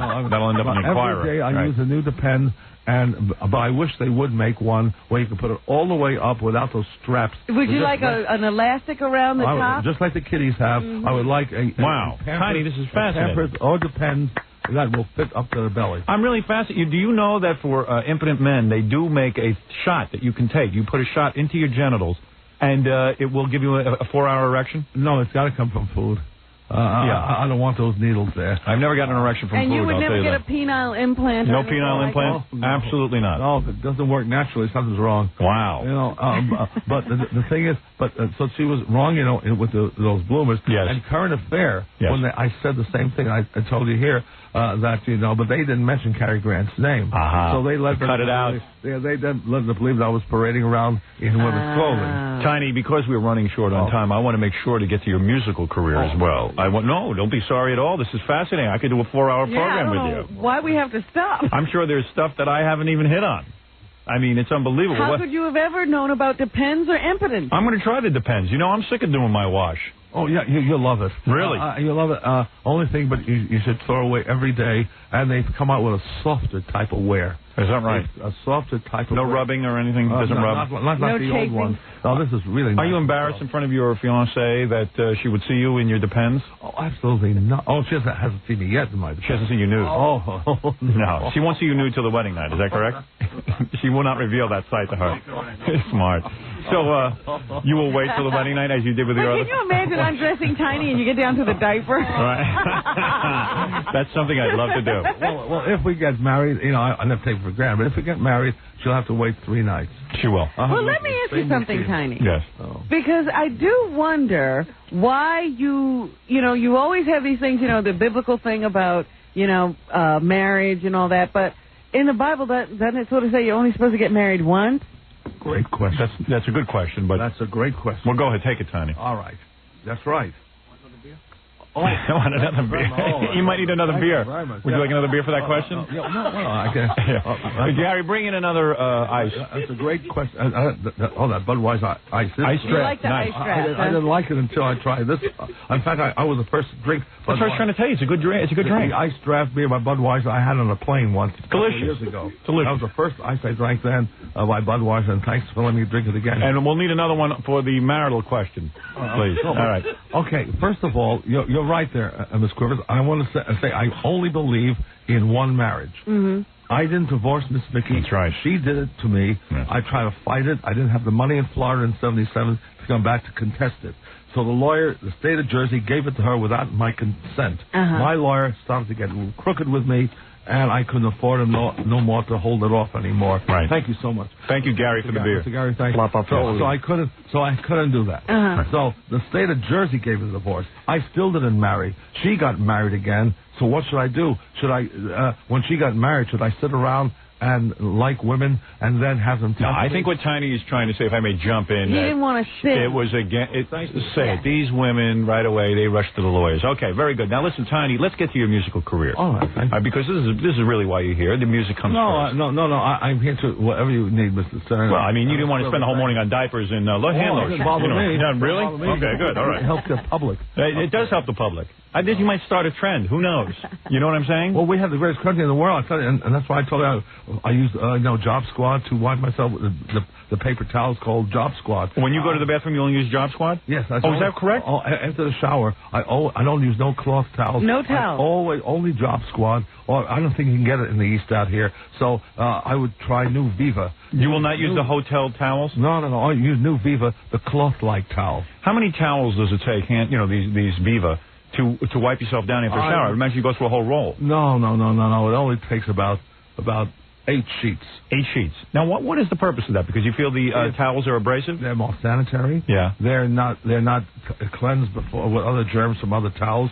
And not only that... But don't they wash the towels and everything? But that doesn't mean nothing. He's saying you're just mixing germs. Right. It's only used once, and it's so soft. Really? It's so soft. If you get... There's a New Viva. I don't get nothing from it. New Viva, it says cloth-like towel. It's a new formula. Good for you. It's nice and soft. And if you can't get Job Squad out here... You might be the only guy in America using these towels to dry off. Well, I hope they start using it because you'll find how wonderful it is for the body, how sanitary, and it prevents you from getting lice and other itches. Good for you. All right, let me get to your musical career, Tiny Tim, who, of course, is in town. Now, Tiny, you do have a new song out. Is that correct? Miss Elisa Montanti, another young up-and-coming Now, this is your partner? For this album? Song, For this song? And should we bring her in or no? Oh, yes, sure. She's lovely. Bring in Elisa. Elisa or Alyssa? I think it's Elisa. I see. Who knows? How long have you been working with her? Oh, about 3 days. Oh, 3 days. Now, how'd you hook up with her? Well, I met her at my agent, Mr. Magueno's party and last year, and she has a great talent. Right. And she got people together, Bob Saldivera, to record. And Mr. Sorey, the producer in Staten Island, did a great job with this. And Mr. Lenny, the director, did a great job. So, are you having an affair with her, or is it strictly platonic? No. There's nothing sexual going on. But you don't do anything before marriage? There's not even any touching before marriage? Well, I must say with Miss Sue, we have petted. You have got into petting? Shockingly touched. Really? Have you kissed her? Yes. Well, petting, how with tongues? You don't kiss with tongues, I bet, because of the germs. Well, I try not to. Yeah. He holds himself back. Well, yeah, but I will say that we touch each other, but we prayed about it. I praise the good Lord. Thank God I was trying to get out of that. All right. We had shocking phone sex? Oh, how terrible. You ought to tape that. I praise the good Lord that we got out of that. Wow. Stop that, too. More beer, Gary, please. For Tiny. You're saying now with Miss Sue, when will you get married? Do you know? Well, he's not gotten rid of Miss Jan June yet. 7th. Miss Jan is out of the picture? No, June 7th, there's a trial coming in Des Moines, Iowa, since I live there. Yes. To settle this. I don't know what Miss Jan is doing now. She's got a lawyer to fight this. I see. She doesn't want to get a divorce. No, she doesn't. But she loves you. Yeah. How long has it been since you two have been together? Well, going on 10 years now, isn't it? Well, gee, it's a great question. We've only seen each other. They're all great questions. We haven't really been together since we married, except that she lived 2 blocks away when I lived in New York. Did you ever have sex with her? Oh, yes. Oh, you did? I haven't had anything since 1989 with her. Is that correct? Except she came to touch me. When she came over, she touched me here and there. Oh, she did? And she used her hands. Oh, my. Oh, I don't mean to embarrass you, Tiny. You're embarrassing, Tiny. Well, let me tell you, I'm the worst sinner. She took liberties with you, didn't she? Well, you're not a sinner. It's all right. Just I praise the Lord. You consider that a weakness, don't you? Well, it is a weakness. When she touched you couldn't back away. Oh, no. That was impossible.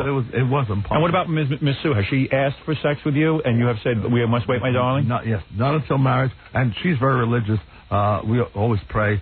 But there has been petting since September. You had her shirt off. Do you think you can control under the shirt or over the shirt? Over. Over the shirt. Over. With the bra on.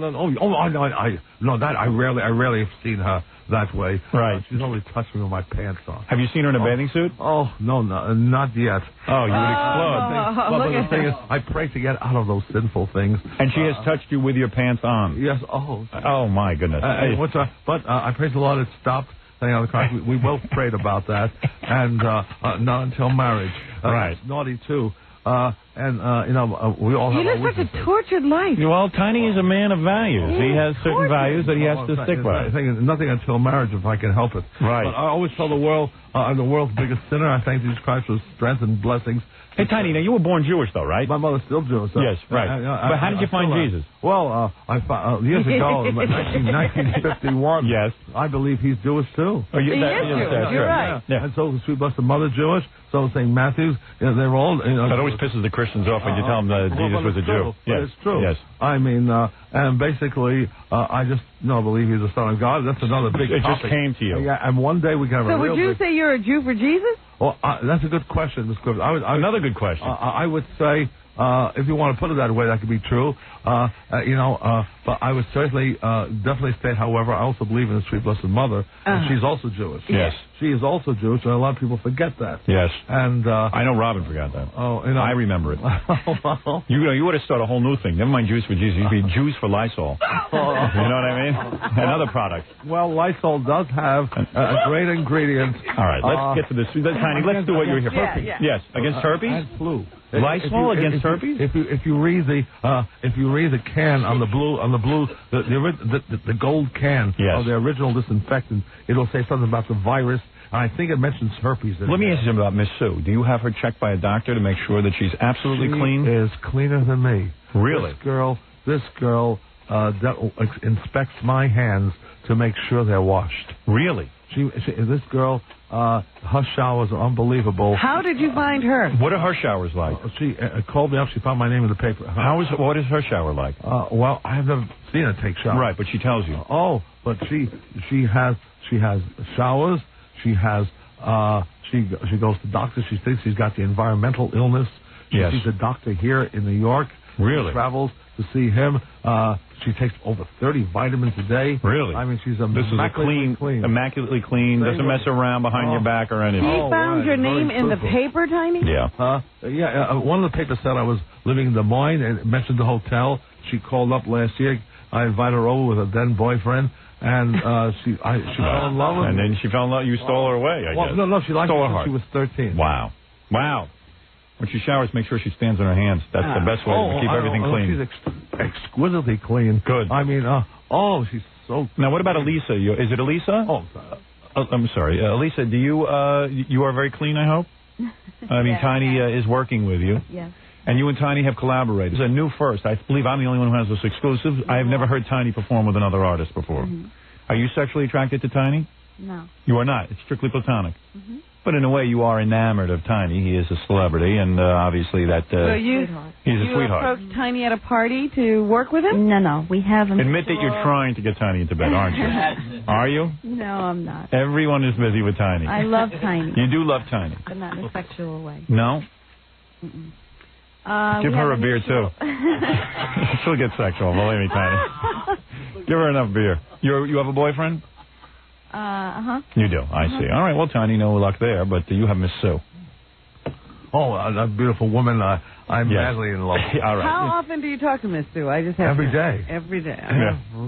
Every day. I don't know that day go by. That's it. But right now she calls me because I have a $3,000 phone bill, which I still have to pay off from last year. Now, where are you getting all this money? Seriously. I'm not. I have to pay it off. I had this since October. Wow. I've been paying it off. I still owe $500. And the government, as I said earlier in the show, that, the government always wins. I want them to inspect me. I want them to come to me. I think the greatest thrill is paying taxes. If I can't pay the taxes, throw me in jail. Because we're living in the greatest country in the world. There you go. Okay.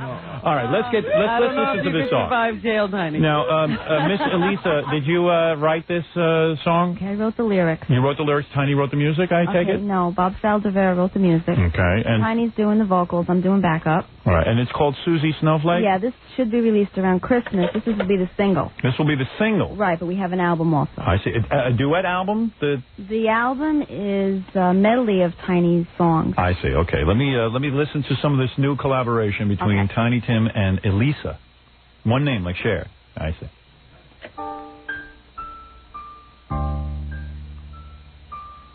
Once there was a wizard whose daughter we all know. Her name is Susie Snowflake. She brings the Christmas snow. Susie snowflakes, Christmas time is here. Wave your wand and sing your song and make the snow appear. Susie Snowflake, Christmas time is here. When white crystals fill the sky, we know that you are near. All right, now I've noticed a new style for Tiny here. You are no longer doing the falsetto. Oh, I can't get it up these days. Is that right? Well, more ways than one. Wow. Really, This is a complete departure. No, well, I've done these songs for years. You're now like a crooner. You're like Bing Crosby now. I've done these songs for years. I see. It's just it's the first time I've done this original Christmas song. Now, where can I purchase this song? Okay, right now we have a small label. Yes. Conex label, and we're shopping a major label. Well, once this song gets out, you're going to have a very big label, I'm we'd sure. like to. We have intentions of trying to make it like an animated motion picture. Is that right? You're going to turn Mr. Snowflake, Susie Snowflake? Yeah, we have a little story. And she's the daughter of a professor who's a wizard, and for her birthday he gave her a wand so she makes snow. And how many ice beers have you had this morning? You got to do one thing at a time, right, Tiny? First you put out the song, see how the public likes it, and then you go and you do it. Maybe it'll grow into something. Tiny will tell you that. It's the first rule of show business. You can't get ahead of yourself. Well, let me say something. Tiny, congratulations on your new hit song, Susie Snowflake. And congratulations on your career. And, of course, I want to thank Elisa. Thank you. And also, too, we have an album, Don't Walk Away. Don't Walk Away, you have? And that's a duet that Tiny and I are both doing. I wrote the lyrics. Boy. And it's a pretty love song. And it's also a medley of Tiny's songs that he's... Well, congratulations. Yeah, very nice. Okay, well, there it is, Elisa. Who, well, a complete update on Tiny Tim. Tiny Tim. You know, we only scratched the surface. But we did learn some few things. Tiny is impotent. He is in love. And he's wearing Depends. And he wears Depends. And that's something that I never knew before. And really, we got a lot out of it. And we certainly cleared up the allegations of Miss Vicky. I think we finally have put those to rest.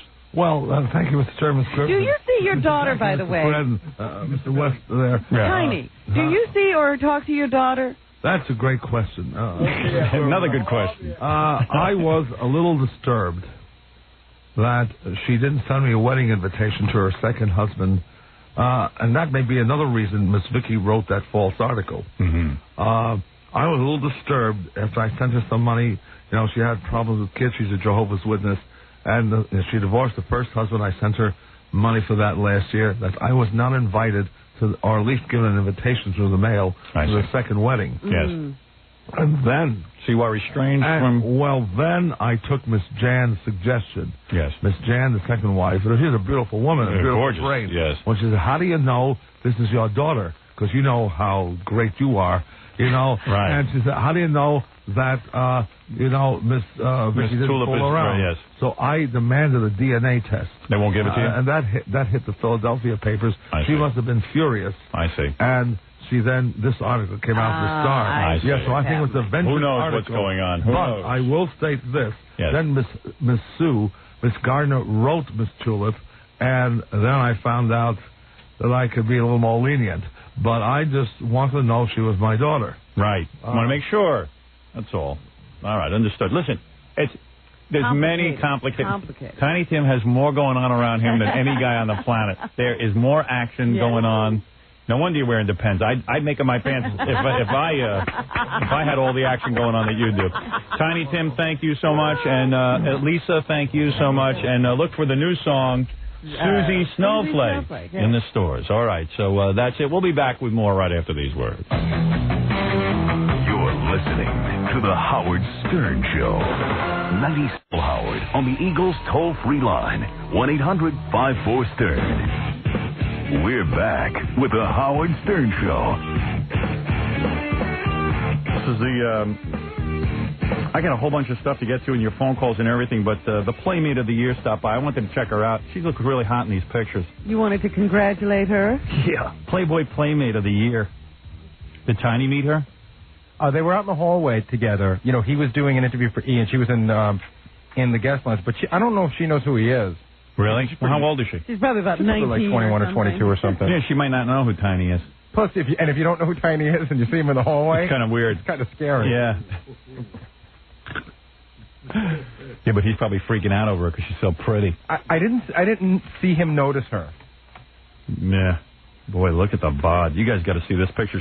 She's like, they got a giant high heel, and she's bent over the giant high heel. Check that out, man. How's that? Did you see the pictures of her hanging all over the statue with that belly, what do you call this thing, like a belly chain? Yeah, I'd love to nail this girl. That chain is incredible. I don't know, it's very sexy. I could probably get her. What is it about the chain? I don't know. You think I could get her? Yes. You do? Yeah. Damn it. I'm going to... See, I would cheat on my wife for her. So I'd dump my wife for her. You were going to cheat on your wife for a woman yesterday that hadn't even been in a magazine. Yeah, but I was kidding around about that. Didn't seem like it yesterday. I could be happy with this. I would love to. I don't even have any questions for her. I just want to stare at her. All right, I'll bring her in. All right. Her name is Julie Cellini. She's really good looking. And sight, without ever speaking to her, you say, I would dump my wife for her. Yep. She's got really long, thin legs, wears high heels, wears a belly chain. She has no fat on her anything whatsoever. That's in the magazine, Howard. Well, let me take a look up close before I dump my wife and give up any kind of money I have. They got her on a statue, and she's performing sex acts on the statue. Oh. Wait, let me check this. Oh, man. Oh, whoa. Damn it. Hello. Wow. Awesome. Thank you. You're as good looking as I am talented. God. No, she's better looking. You are really good looking. Thank you. You know how sometimes they got to airbrush a lot of the girls? I don't think they had to do that with you. Who's that? Hey, how you doing? Mellow out. Tell her relax. What is it, Papa Foley? Well, I didn't realize Julie's doing an appearance today.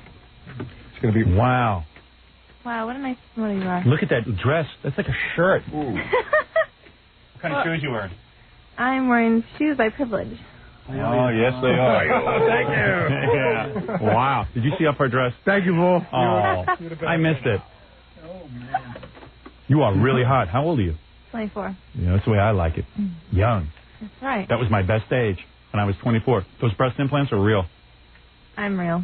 Really? Seriously? Seriously. Let me check the magazine. Yeah, because they hang real. They hang real. This is my favorite picture when you bent over the shoe like this with your ass. With my ass? Oh, man. So what were you like? Did you ever work in a strip club or anything? Have I? Yeah. I actually did one. Did you really? I could imagine. I mean, you could probably get top dollar. Well, I decided to do it once for a fluke. I'd try anything. Guys ever offer you money just to sleep with you? No. No? No. Oh, bull. No. You're kidding. I only... No. What happens when you walk down the street, like dressed like that? I mean, do guys like wig out? Yeah. Do you ever go to the beach? Of course I go to the beach. And you wear like what, a thong? Uh-huh. And what guys just start dropping dead on the beach? I mean, can you imagine I'm walking along on the beach? It wouldn't bother me. I'd kill myself. Can I go out with you tonight? You got me? Sure, you can go. What, do you have a boyfriend? I imagine you have a boyfriend. I do have a boyfriend. Yeah. I imagine you have a girlfriend, though. You're probably married. No, I'm not. No, we broke up. I broke up about 2 years ago. Yeah? My wife was an alcoholic. Oh. And it just got real ugly. You drink, too, if you had to sleep with me.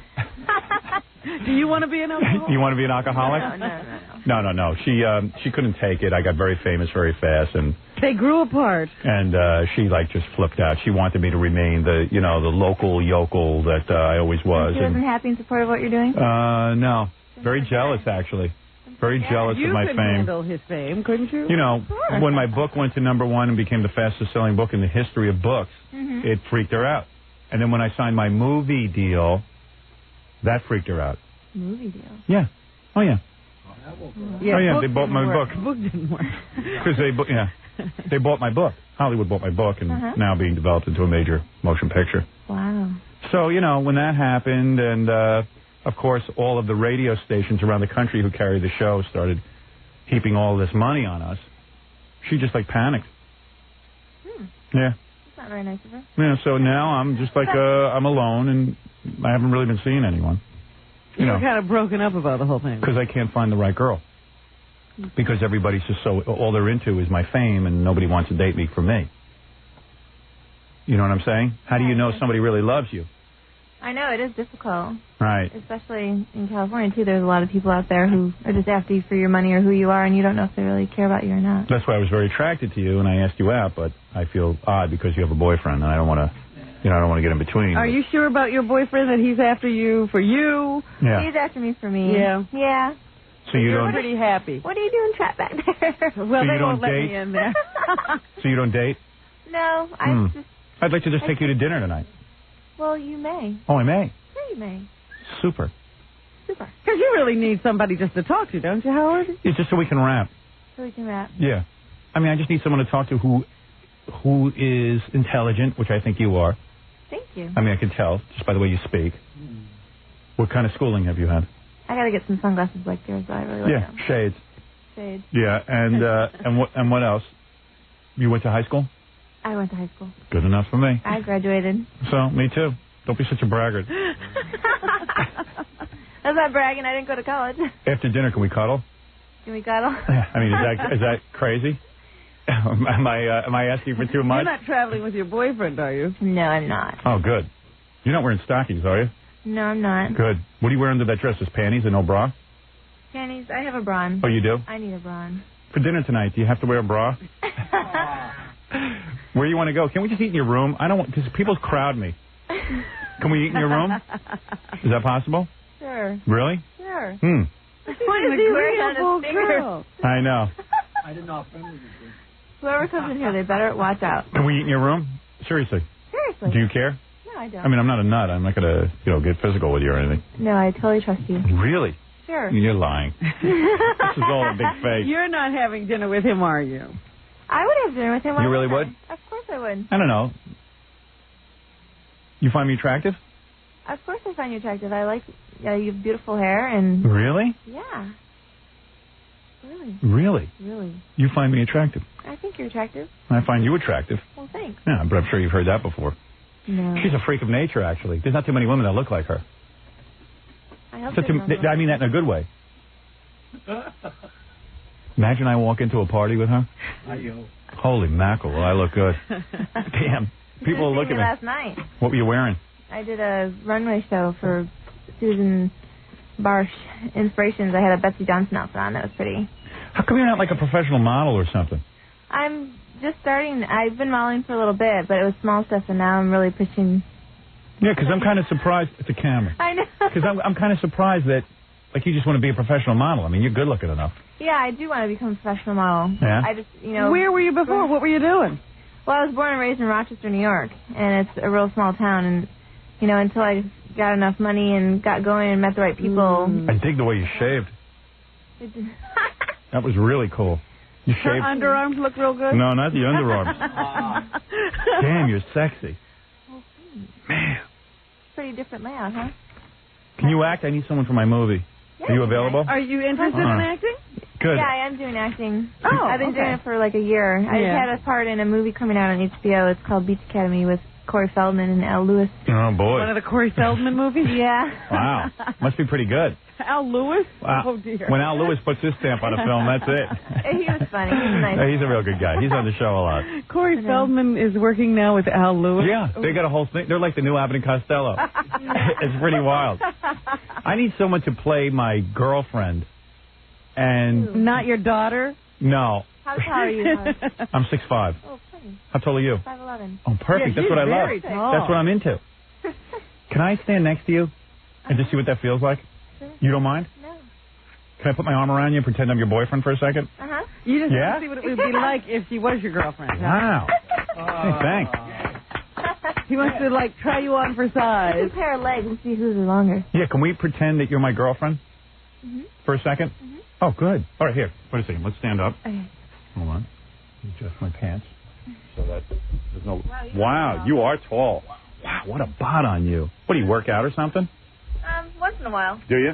You don't even need When to? she remembers. What do you weigh? I'm going to guess you weigh about 115. No. 120? 132. 132? There's just no fat on you. Hey, can you come over here? Can you come over here? Sure. All right, great. I want to just pretend I'm your boyfriend. I swear to God. I want to go out with you tonight. I want to date you and I want to have sex with you. And I'll pay you. All right, wait a second. Let me see. There you go. You Hey, look like a nice couple. Hey, come on.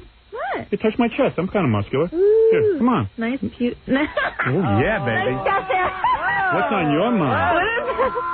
Wow. Can I touch your leg? Sure. Wow. Feel my leg muscle. Let me feel. Oh, man. Wow. Is she dating Great. some old guy? What? Go ahead. Come on, I'm muscular. How's it right? I work out. That's right. Yeah, here, feel that. Go ahead. Come on, that's muscle. Me too. Let me touch your stomach. Go ahead. What are these, control top? Control up. I don't have pantyhose on. What kind of panties are those? Just black G-string underwear. Let me see those. Oh. Is she dating some old guy? Hey, come here and give me a kiss. What are you dating, an old guy? No. Can you go out with old guys? Come here, give me a kiss. How's that? Oh, he's taking advantage. Come here, come here. What? I really want to go out with you tonight. Uh-oh. I'm serious. Okay. And you better give me sex. No, I'm not going to be able to hold out that long with you. If I nail you, I'm going to have to do it like 5 times until we can actually give you some pleasure. Okay? No, it's going to take a while. Well, I got 3 sex here. You ever have sex? Oh, Are you like once a month. Really? Ever have sex with a girl? No. Liar. Swear to God. Really? Not interested? I don't think so. Not at this point. I'm just fine the way I am. You like guys with big noses? So, like guys with big noses? Yeah. Thanks. She starts looking at you real yeah, hard. right. Oh, you have a big nose? No, I did not. How'd you miss it? What are you, blind? Come on. Oh, boy. So, Oh, did man. you meet Hef? Yes. Oh, yeah, I heard. What, are you having an affair with Hef or something? Who, me? Oh, you're the one who's not having the Not affair with Hef. having. Yes, you didn't make the wife upset. Yeah, here, listen to this. So, every year Hef, who, stroked out a couple of years ago, and got married. He couldn't take all the sex. He married a real hot chick, but, he's he's a womanizer, Hef, right? I don't think so. Well, of course he is. That's his whole thing. He has sex with a lot of different women. Not anymore, but he used to. That was his thing. That was the whole Playboy image. Yeah. So Hef every year picks a Playmate of the Year, which is you. And believe me, I could see why. I mean, you're better looking than the woman running around saying that she didn't get picked because Hef. Here's what happened. Which one is that? You know about this whole thing? You must know I know about about Victoria Zdrock and Tracy Adele. Yeah, there's a woman saying that the reason she didn't get picked to be Playmate of the Year is because Hef's wife got jealous. Yeah. She thought that she was having an affair with Hef. So that's why you got picked. But you're a piece of ass. Come on, let's be honest. I mean, who's going to argue with this? She didn't pick an ugly girl to do it. You're like the best-looking girl I've ever been around. You're my type. Aren't you guys aroused? Seriously, are you guys aroused? She is hot. Hey, Billy, stop staring at her, you mental patient. What are those puppets over there? Oh. You want to say hi to the puppet? About you too. They're very Say hi to the Jackie puppet.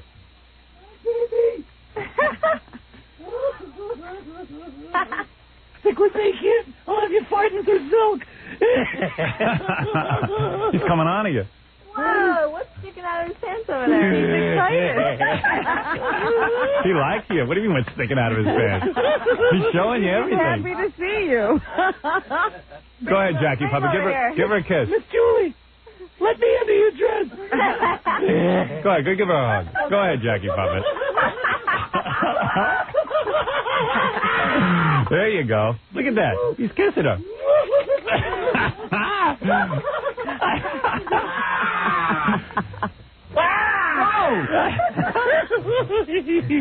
So what happened when you? There's more where that came from. So what happened when you walk in naked into that photo shoot? Shut up, puppet. Hey, what happens when you walk into the shoot naked? A lot of guys around? When I'm shooting? Yeah. It's just a photographer and there's a couple assistants. And Did he come on to you?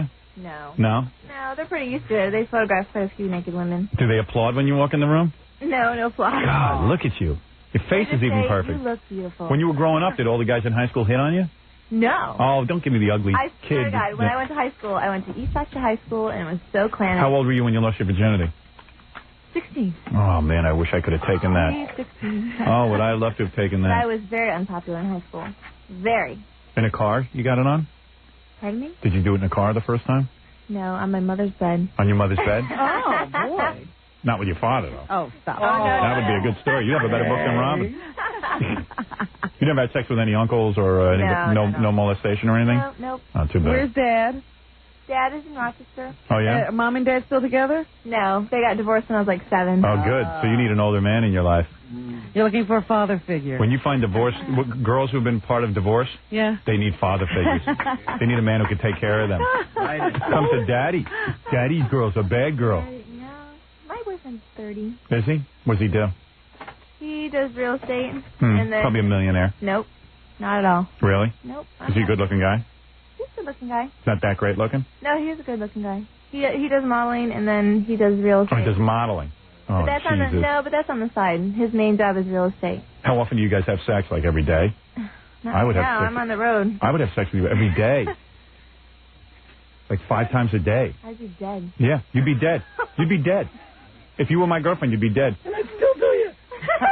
Yeah, and then I'd give you to the puppet. I'd stuff you and keep you around. Beautiful girl. I'd rather have her dead than half the women I meet alive. Do me a favor, if you ever die, leave your body to me. I definitely would. God, I'd love to have sex with you. Oh, man, I'd love If to I have, was dead?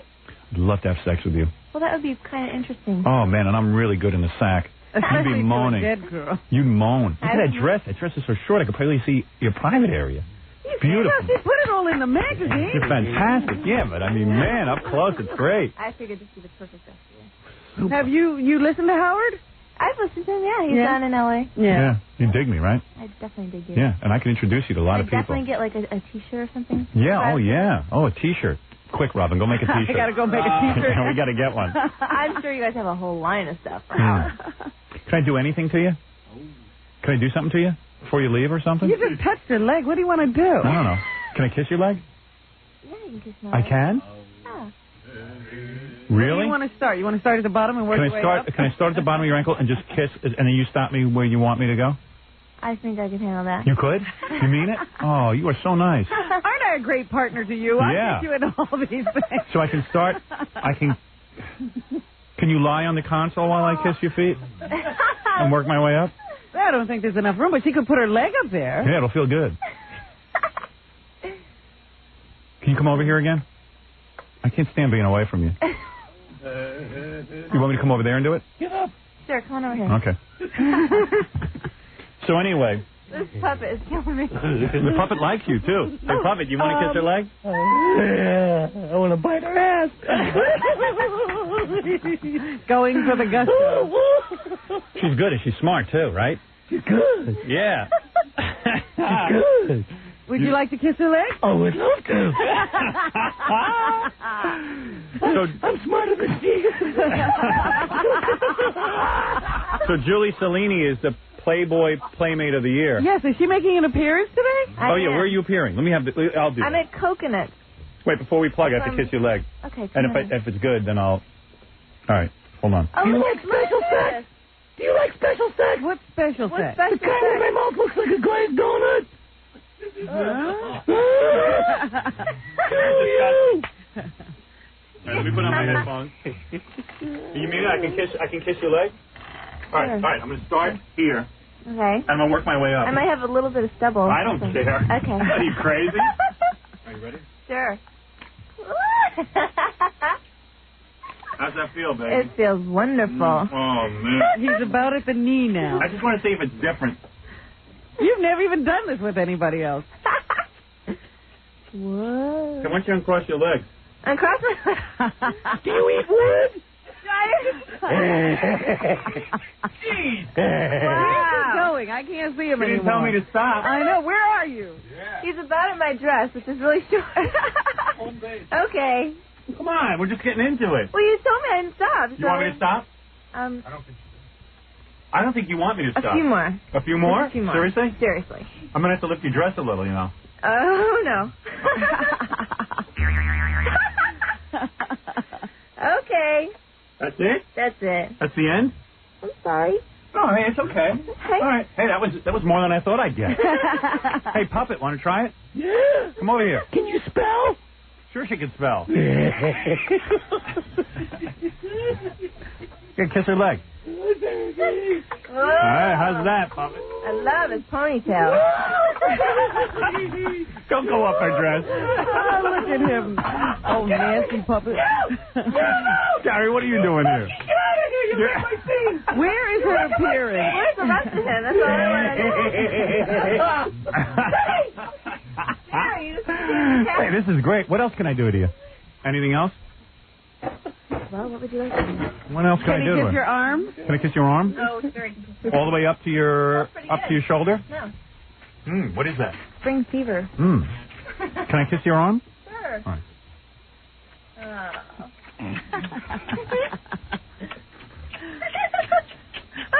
How's that?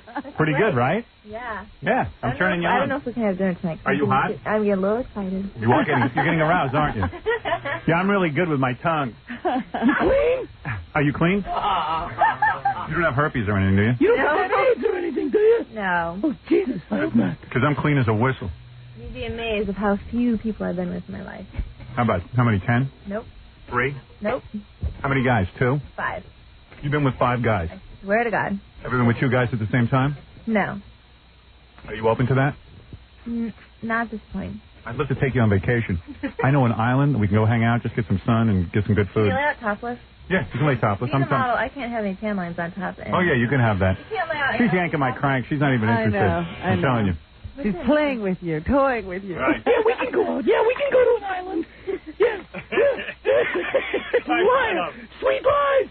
Sweet lies. All right, now where's the appearance? Trust me. You know what's going to be funny? That appearance What? that Julie does today is going to be like all horny guys. Oh. Like all Wall Street types. No.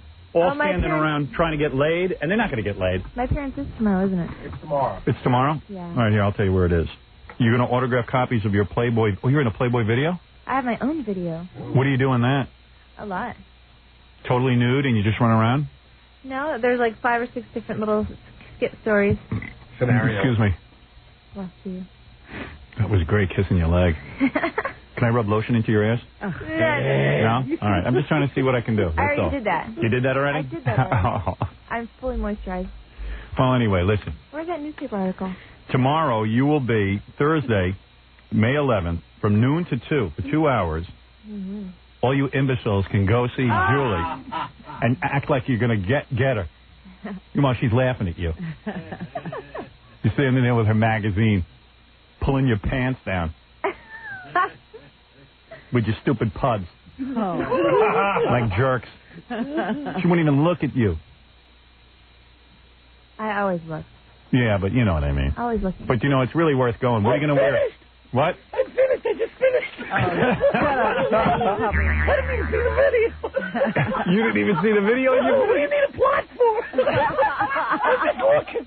Do you give your philosophy in the video? What? Do you give your philosophy in the video? Yeah. Yeah?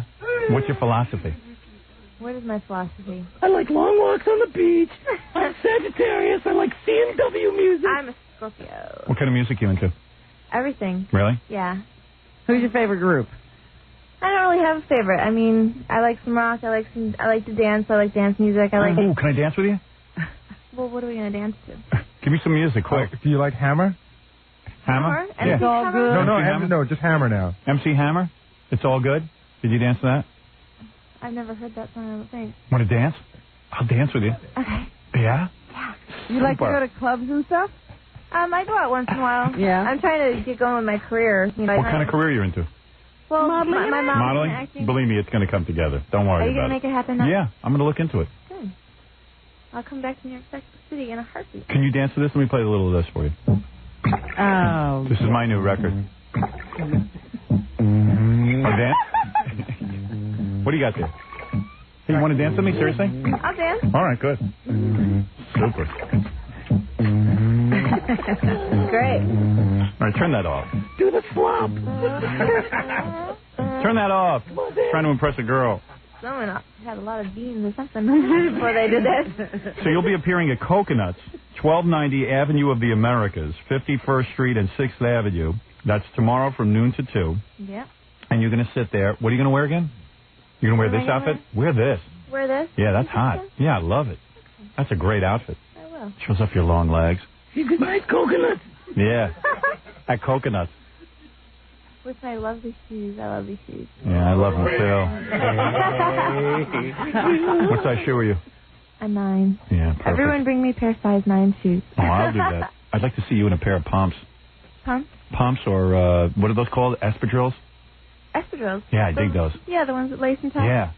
I didn't bring them. Yeah, can you wear those next time? Can you come here tomorrow in espadrilles? I don't have them with me on the trip. I have to go buy some. All right, so you want to dance? I'm a really good dancer. Okay. Are you a good dancer? I don't know. We'll have to see what he thinks. Let's put it this way. You could tell how I am in bed. from the way I dance. Uh-oh. I mean, I dance highly sexually. You do? Yeah, seriously, I hope you can handle it. Okay. All right, come over here. Uh-oh. This is the dance area. Okay. This is good. This is Julie Cellini, the Playboy Playmate of the Year. You should pick up the magazine and check her out. She's really good looking. Those are phone calls. Oh, you want to take phone calls? All right, after we dance, we'll take phone calls. I'll do anything. Just call. Julie's going to need her headphones to hear the music. All right. Here, Julie. This is the dance floor. Welcome. Look at how tall you are. Oh, yeah, I'm a good-looking guy. You just don't realize it yet. Is your boyfriend tall? He's my height. He's a pussy. I just went limp. What'd you say? I just went when limp. she starts talking about the boyfriend, I go limp. You really like to dance? Yeah. All right. Do you like to dance to funky music? Yeah. All right, here we go. You ready? Here we go. Ready? Wait, hold it. It's all good. Yeah. Hey, wait. You know how to move like I do. Whoa. You do this? He's good.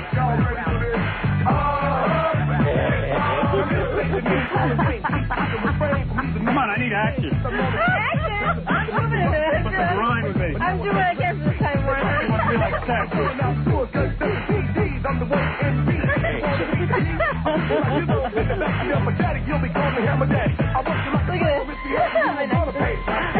He's taking advantage. You gotta watch him. I can handle it. I'm like a jackrabbit. He's like a Mexican jumping bean. Wow, you know how to move. Jesus Christ. He can dance. Wow. I'll leave my wife for you, I swear to God. You told her your wife was dead or something. Well, it's a You technicality. left her. You She's in a left her coma. already. Take it off. Take it off, please. No. All right, I'm not asking. Take it off. I demand. He's telling you. He's got a gun. You bitch. Take it off. You're not so special. All right, now listen. Boy, Julie, you really are a party girl. Hey. Wait till Sylvester Stallone gets a hold of her. Oh, he'll Ruins need her. that Angie Everhart. Yeah. I would rather date you than that Angie Everhart. Me too. I've never met him. Yeah, you will. If I wore a cotton jacket, You could I hung be a out at tampon? Please, Jackie Puppet. She's yelling about tampons. Do you hang out at the Playboy Mansion and do guys I still worship you. come around there? I worship you. I swear to God, I worship you. Oh, shut up. Who have you met? Who have I met? Yeah. Oh, baby. At the mansion? Yeah. Well, they get all sorts of people. Come on, just give it up. Her lap is an altar. I don't even want to talk. Let's just stare at her. Shut up. Julie, let me just stare at you for a while. Don't talk so much. Okay. I'll be quiet. Oh, God. Let's... What? Her publicity, her publicist wanted I could get a photograph of you two together. Yeah, I think that could be arranged. Yeah. Can I get a photo? Will you sit on my hand? Would you sit on the Jackie Puppet's hand? Just shut him up. Anyway, listen. Who'd you meet? Who've you dated? I bet you've dated a few famous guys. No? Who'd you meet at the Playboy Mansion? I bet you I know who. Like Wayne Gretzky and his wife Janet Jones Yeah. and Tony Curtis. Tony, He's always there. did he have his ascot on? He has a girlfriend now. Can I do this interview with my pants off? Do you care? It's over, Howard. Oh, it's almost over? I just feel very confined and restricted in my pants. I'll have to come back again, though. What do you mean? I'll come back in another time. You will? Yeah. Tomorrow? I'm coming back to New York City, actually. I'm leaving tomorrow night, and I'll be back Sunday, because Monday morning I'm going to meet with Allure Magazine, Elle Magazine. Oh, them? Well, Why don't you come in and promote the video? Because you really only promoted your magazine. And then come in and we'll play your philosophy on the air. Okay. From the video. Okay. What is your philosophy? Just to be yourself and... That's my philosophy. Yeah? Yeah. We got a lot in common.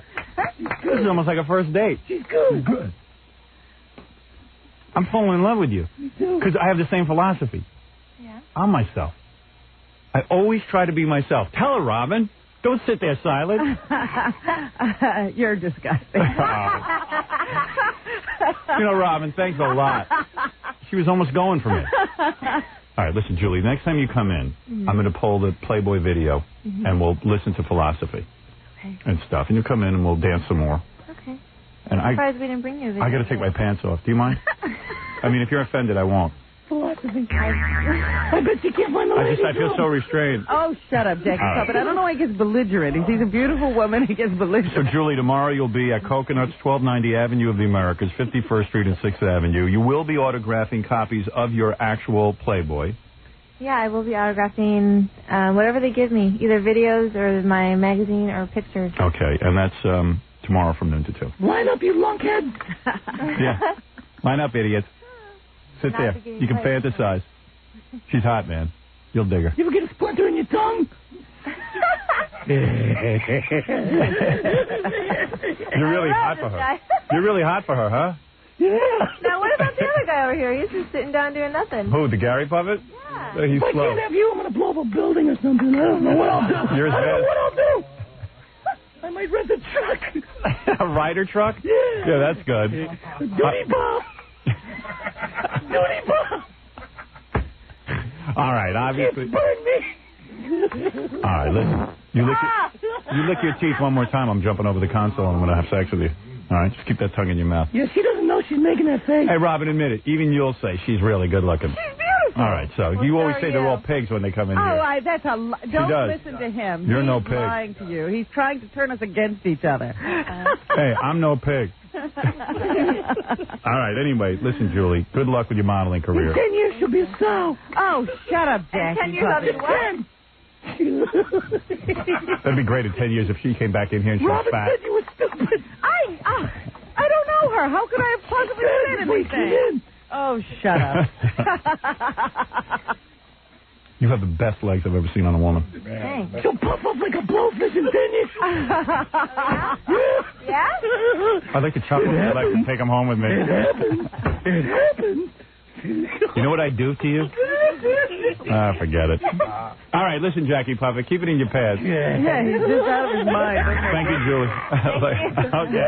And we'll be back right after these words. You're listening to The Howard Stern Show. It's The Howard Stern Show. Here's Howard.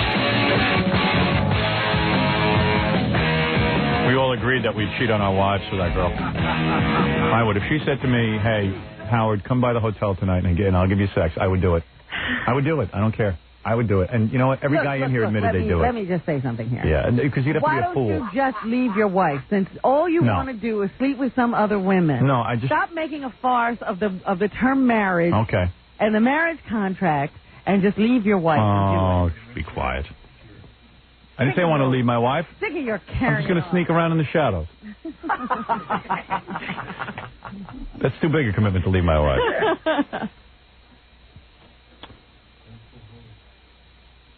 Gary even said he has a newborn, and he said that he would have sex with her. He said, what, baby? Yeah.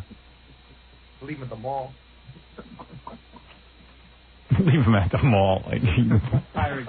That's the most beautiful girl I've ever seen. I got it. Everyone's calling and wants to know when that's going to be on the E! Show. I'm going to have that on 5 nights a week. They should give her a TV show. I would. Why not? Yeah, just have her on there. Let's stand there in different outfits. Does she do some kind of a talk show? I read that one of those Playmates does. Oh, she talks? Oh. What's she going to do on the show, Howard? Stand there in different outfits. And dance. Did you see how she danced? She was like having sex. Didn't that surprise you? Yeah, I didn't think she'd be a good dancer. You didn't think she could move? Nope. No. White girl from Rochester? What were the odds? Come on. She's special. I'm going to put her in my movie. I want her to play a mute. She don't even have to talk. Just come on and go, oh, there's that mute girl, You know, Robin. when you were sitting there saying I would make love to you even if you were dead. Yeah, I would. Like, you'd probably prefer her that way. I would. I really would. If she was a fresh corpse, I would make love to her. Keep her in an electric blanket. Keep her warm. Yeah, wrap her in an electric blanket. It's safe to say I'm in love with her. Oh, Howard, you're so shallow. I am. I'm in love with her. You are so shallow. I love my wife, but I love her. It's an insult to your beautiful wife who sat there and put up with your butt. Don't your mean... stinky butt. You know, I'm sick of that. I'm sick of that. She put up with... She got a good deal. She didn't put up with anything. Farting and not bathing on the weekend. Well, I'd be bathing for Julie. I'd be nice and clean. Bathing like Tiny Tim. Yeah, right. I'd be oiling. 4 times a day a bath. It depends. I wear the Depends so I don't get fouled. You must keep the area soft as your hand. With the lotion. The area. Jackie Jokeman, congratulations to you. Yeah. Jackie, be honest. Would you cheat on your wife with that girl? I already did. All right. There you go. According to you, he's cheated on his wife for lesser women. So. Yeah, I know he has. I don't know, but that's my guess. That's my educated He always guess. tells me you cheat like a dog, Jack. What? Not like a dog, but he cheats. That's my guess, by the way. I don't have any proof. You tell me that Jackie Hardy spent a day faithful. No. That's not the That's case. what you I'll bet you Jackie hasn't cheated in 2 years. In the last 2 years? Yeah. Yeah. He hasn't cheated in 7 years. How long have you and Nancy But if a girl was to come up to Jackie and really be friendly, and he was a little drunk, I and have that girl's phone number, but I won't act on it. No, this is just my opinion, by the way. I don't know. You could be the most loyal husband in the world. Thank you. And who knows? So you think in the last 2 years he's been faithful? Yeah. He's been feeling real high on his wife lately. Jackie the Joke Man Marlowe ordered Jackie's Wild Comedy CD or cassette. It's $10 plus $3 of shipping and handling. Nancy should be happy to hear that. Yeah. Joke Man special, buy two, get one free. Your remarkable vote of confidence. Call 1-800-323-KING. And this Saturday, May 13th, Jackie at Headliners Comedy Club in Bethesda, Maryland. For filthy jokes and Robin excerpts, call 516-922-WINE. Remember, 516-922-WINE is not a pay service. You always wonder what we talk about when, you know, another person is out of the room with Jackie. We always talk about whether he's cheating on his wife. Right. And with you, we discuss your sanity. Hey, we all know that we're talking about when we leave a room. Okay, so in the newspaper today, we have the headline from the Daily Record in New Jersey. Shock jock Stern takes credit for breaking priest story. A hairstylist for radio personality Howard Stern said on yesterday's show that as a boy he witnessed the then pastor of the Church of St. Joseph in Medham sleeping in a bed with another boy.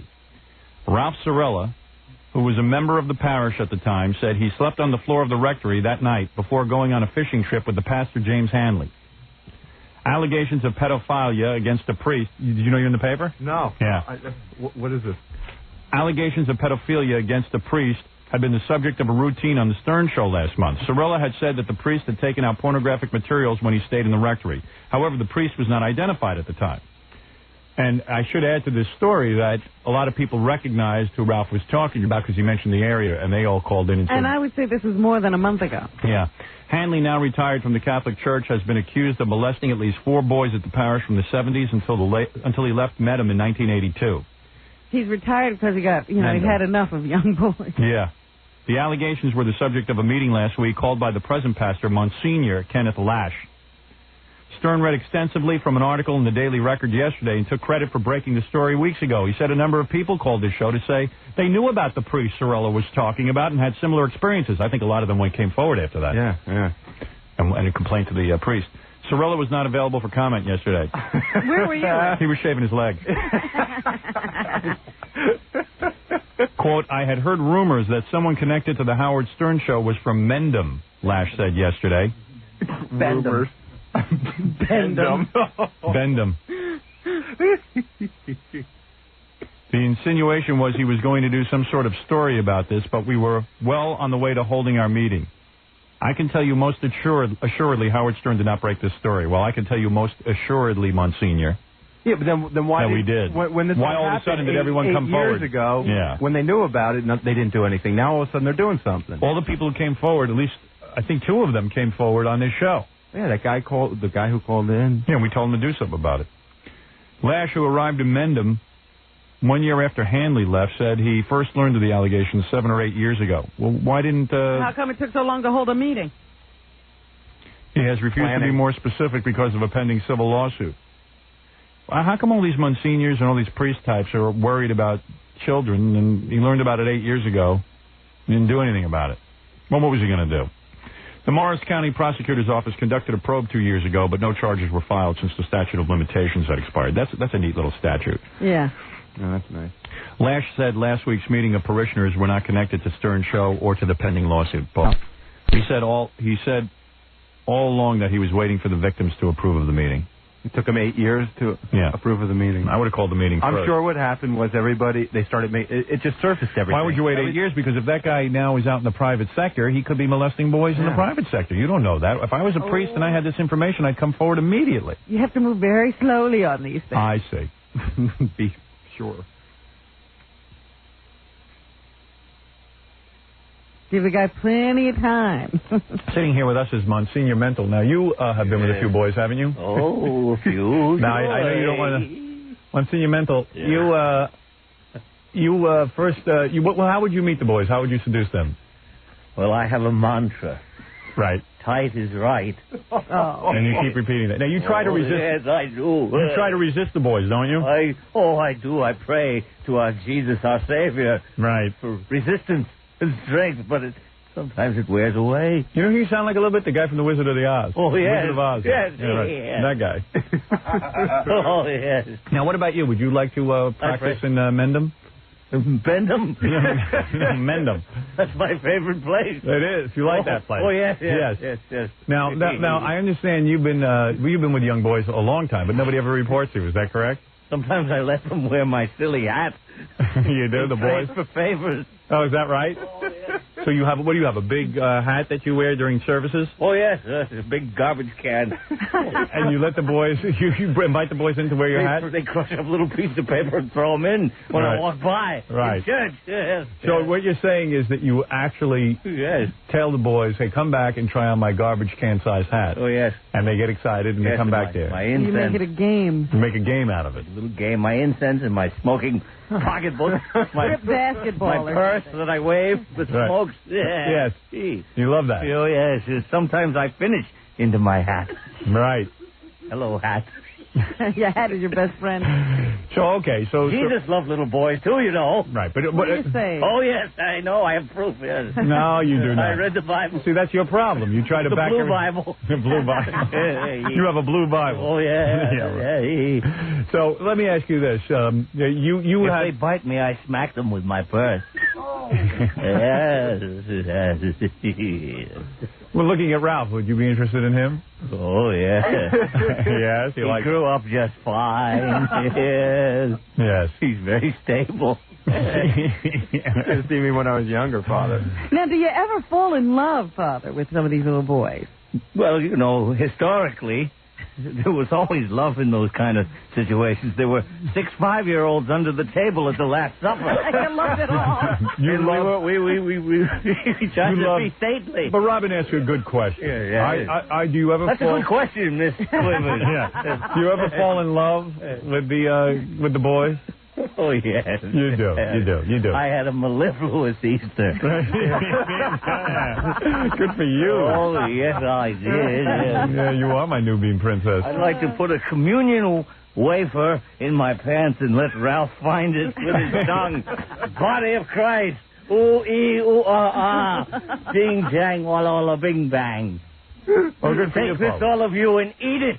For this is Father my Mental. body. Father Mental. Yes. Father Mental. Yes, Father Mental.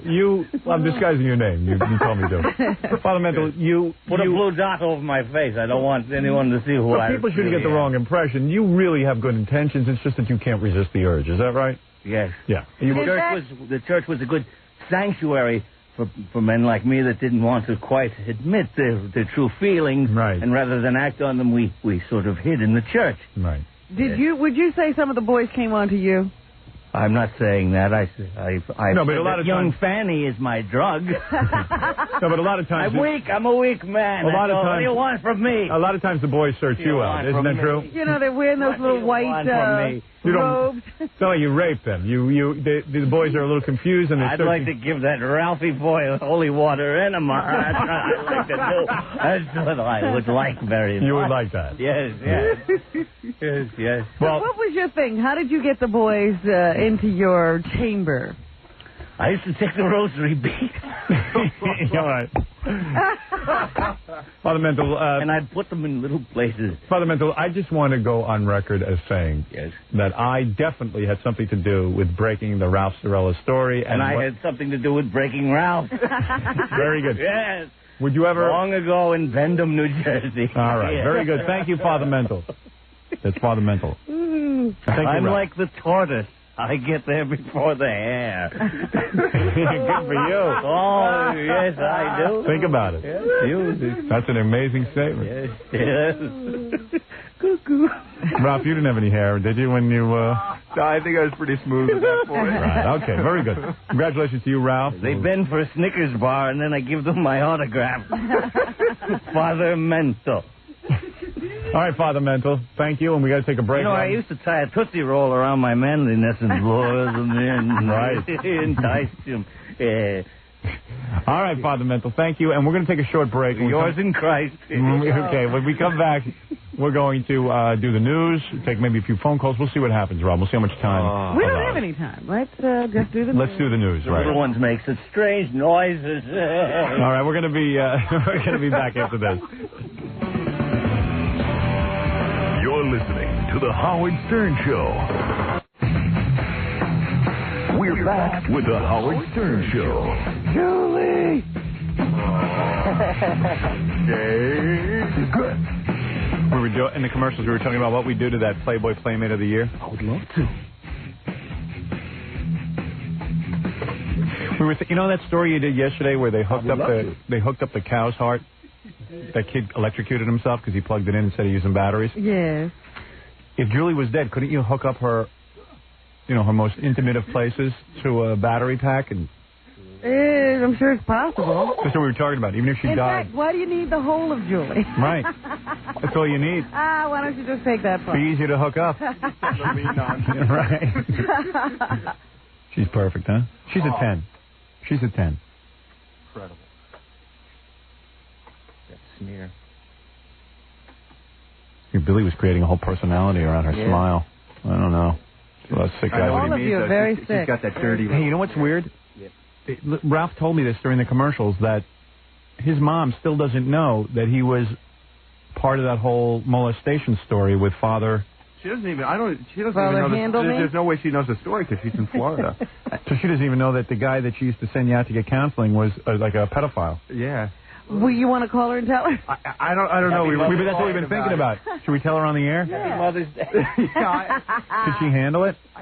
I mean, nothing really happened to me, so I mean. Yeah, we ought to tell her.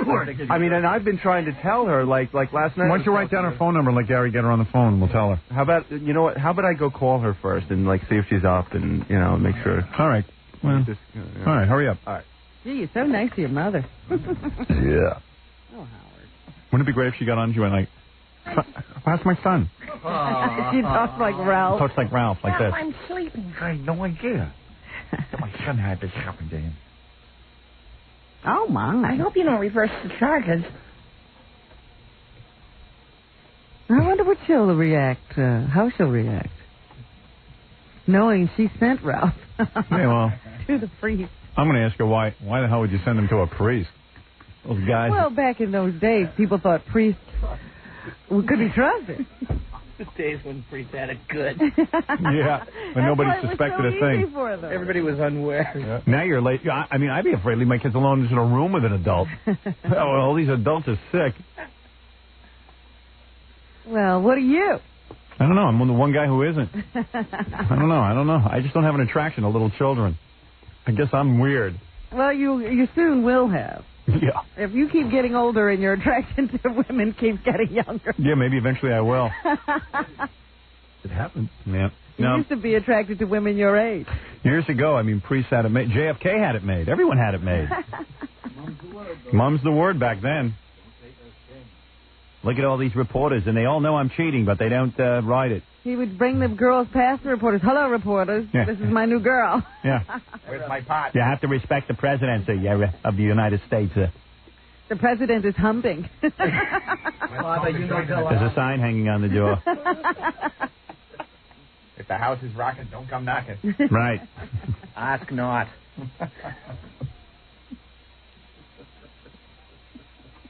I don't know what's going on with Ralph, but evidently he's trying to get his mom on the phone. What happened? What? Where's your mom? She's on the phone. Oh. I'll put her through. Yeah, I don't know how to do that. They're doing it. Oh, cool. You didn't tell her anything. I'll be nice. Hi, Mrs. Sorella. Don't call her that. Why? Oh, that's not her name? That's not her name. Oh, well, how do I know Hi, that? Mrs. Ralph. What are we Mrs. Salamone. Miss Salamone. Hey, Miss Salamone. Oh, hi, Howard. I never actually spoke to you, have I? Well, embarrassing once. I remember that phone call. It was like Ralph's first phone call to the show. Oh, yeah, but that was absurd. Years ago. Well, so listen. I'll just call you Mom because I can't... Miss Salome or call her Salami. Mom. Mom will do. Okay, Mom will do. So anyway, Ralph is part of a big story that's been appearing in the newspapers How come? because we wanted Ralph to break the news to you on the air. Well, what is It's a wild story. Well, it's in the papers. You might have, we didn't want somebody to call you with it before you found out from Ralph yourself. Is this bad news or good news? Well, I think it's good news. I don't know. It's bad news. Is it bad or is it But it's good? not bad news about Ralph. No, it's not bad news about Ralph. I'm fine, Mom. But Okay. But it's going to come as a surprise to you because you had no idea what was going on. No, I guess I don't. All right, yeah. All right. Anyway, Ralph. So Ralph is part of a sting operation. yeah, right. Okay. Should I explain some of it to your mom? I don't know. However you. All right. Let me handle it. I'm a professional. You're the let man. Howard handle it because I'm curious. Okay. Yeah. All right. Remember when Ralph was a little boy? That's right. Okay. And Ralph didn't have a dad around when he was growing up, right? Right. Okay. So your idea was to get Ralph some counseling, right? To have people in his life, Right. especially men. Yes. All right. Yes. So one of your good ideas was to send Ralph to, I guess it was Father Hanley. What's the guy's name? Father Hanley. Yes. Yeah, and Father Hanley would help him and take him on fishing trips and stuff? Right. Right. And you would send him there for counseling? Right. Okay. Right. Now, remember the fishing trip in particular. You remember the fishing trip? Hey, what is this? Yes. Yeah, all right, listen to this. So anyway, Ralph was on the air, and he told me that when he was going to go on the fishing trip, Father Hanley decided that it would be a good idea if, since they were leaving early in the morning, why have Ralph sleep at your house? Why doesn't he come over to his house? Right? No, I don't remember that.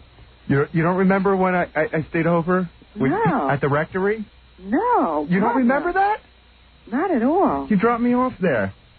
Where was I? Are you sure? Yeah, there was a fishing trip or something, and we were going to go in the morning, and you dropped me off the night before. Wow. Well, long time. Well, I it guess. was tough times. I guess it was no real big deal to you. Yeah, right. So anyway, so Ralph goes in. It was a memorable night to me. And in order to get things going, Father Hanley showed Ralph some pornography. You've got to be kidding. No, and some like sex toys. Get out of here. Wait, it gets better. No, hey, you're pulling some kind of Howard. I know. No. Listen to this. Mom, it's no joke. It's all Why true. didn't you tell me then? Don't freak out. Don't freak out yet. I'm already freaking out. That's all right. Well, if you freak out, do it. Do it on the air. Do it into the receiver. Don't drop the receiver. All right. So wait a second. Listen to this. Oh, I can't believe it. So then, when Ralph's getting ready for bed, when Father Hanley decides to change, and there was another little boy over, the other little boy and Father Hanley were already in bed, according to Ralph. And they invited Ralph to join them. Right. Ralph, are you there? Yeah, I'm here. How come you didn't tell me this then? Because he's stupid. Anyway, so... I can't believe this. But wait a second. Ralph, and I put him under hypnosis already. Get out. Yeah, I have. You had a hypnotherapist. Ralph claims he went to sleep on the floor, even though Father Hanley invited him into the bed. We stayed over, and he said, he has this huge bed. And he said, you can sleep in the bed, you can sleep on the floor. And I said, I'll sleep on the floor. He's like, well, there's plenty of room in the bed. But I was a little freaked out because he had these porno magazines and stuff, and he was acting a little weird. Oh, my God. Did he also give you something to drink? Did you say? I don't... Did you have a little schnapps? Jägermeister? That's where you got that Jägermeister from. Yeah. So anyway, Ralph never, again, wanted to go back to see Father Hanley, or Father Handled Me. Yes, Howard. And I guess back then, moms trusted priests. I don't think they do anymore. Yeah, I mean, but wasn't he a real nice guy? I mean, he we didn't have it was a private school, it was a Catholic school, and at some point my mother just didn't have money to send me, and he still let me go to the school there. Of course, you know why? Because you're hot. Yeah, he wanted to date me. Yeah. All the way back then. Yeah. Right. I mean, and do you remember? I used to go to counseling with him, right? You went with Father Schweitzer. Oh, I didn't go to Father Hanley. Oh, thank God. Yeah. Yeah, Thank God Father Schweitzer was you know okay. what happened with Father Schweitzer? Nothing. No, I'm just kidding. Nothing. Father Schweitzer was cool. Yeah. No, wait a minute. I don't know about that, because that's when you got really angry and you wouldn't go back anymore, and I didn't understand why. That was the reason, because of Father Hanley. Father Hanley, yeah. And they caused me to lose that house. I can't believe it. You should have told me then. How did they cause you to lose the house? No, Mom. Yes, sir. Because Father Schweitzer put me through. Yes, terrible. No, it had nothing. It had nothing to do with Father Schweitzer. No, it had nothing to do with Father Schweitzer. I don't even remember him. It had to do with Father Hanley. I know, but you were counseling with Father Schweitzer too. Yeah, but Ralph just didn't want to see any more priests. Well, he figured he was running 50-50. Father Schweitzer was cool, but Father Hanley was sort of a pain in the neck.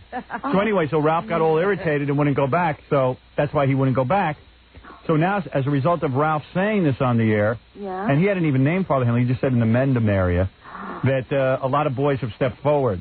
Really? Evidently, there's been, he's already out of the priesthood. He's an accountant somewhere, but, they've known about it for 8 years. There's been at least 4 who have come Ralph, forward. You did try to tell me something about Father Hanley, and I reprimanded you for having said something about a priest, because I thought that was sacrilegious then.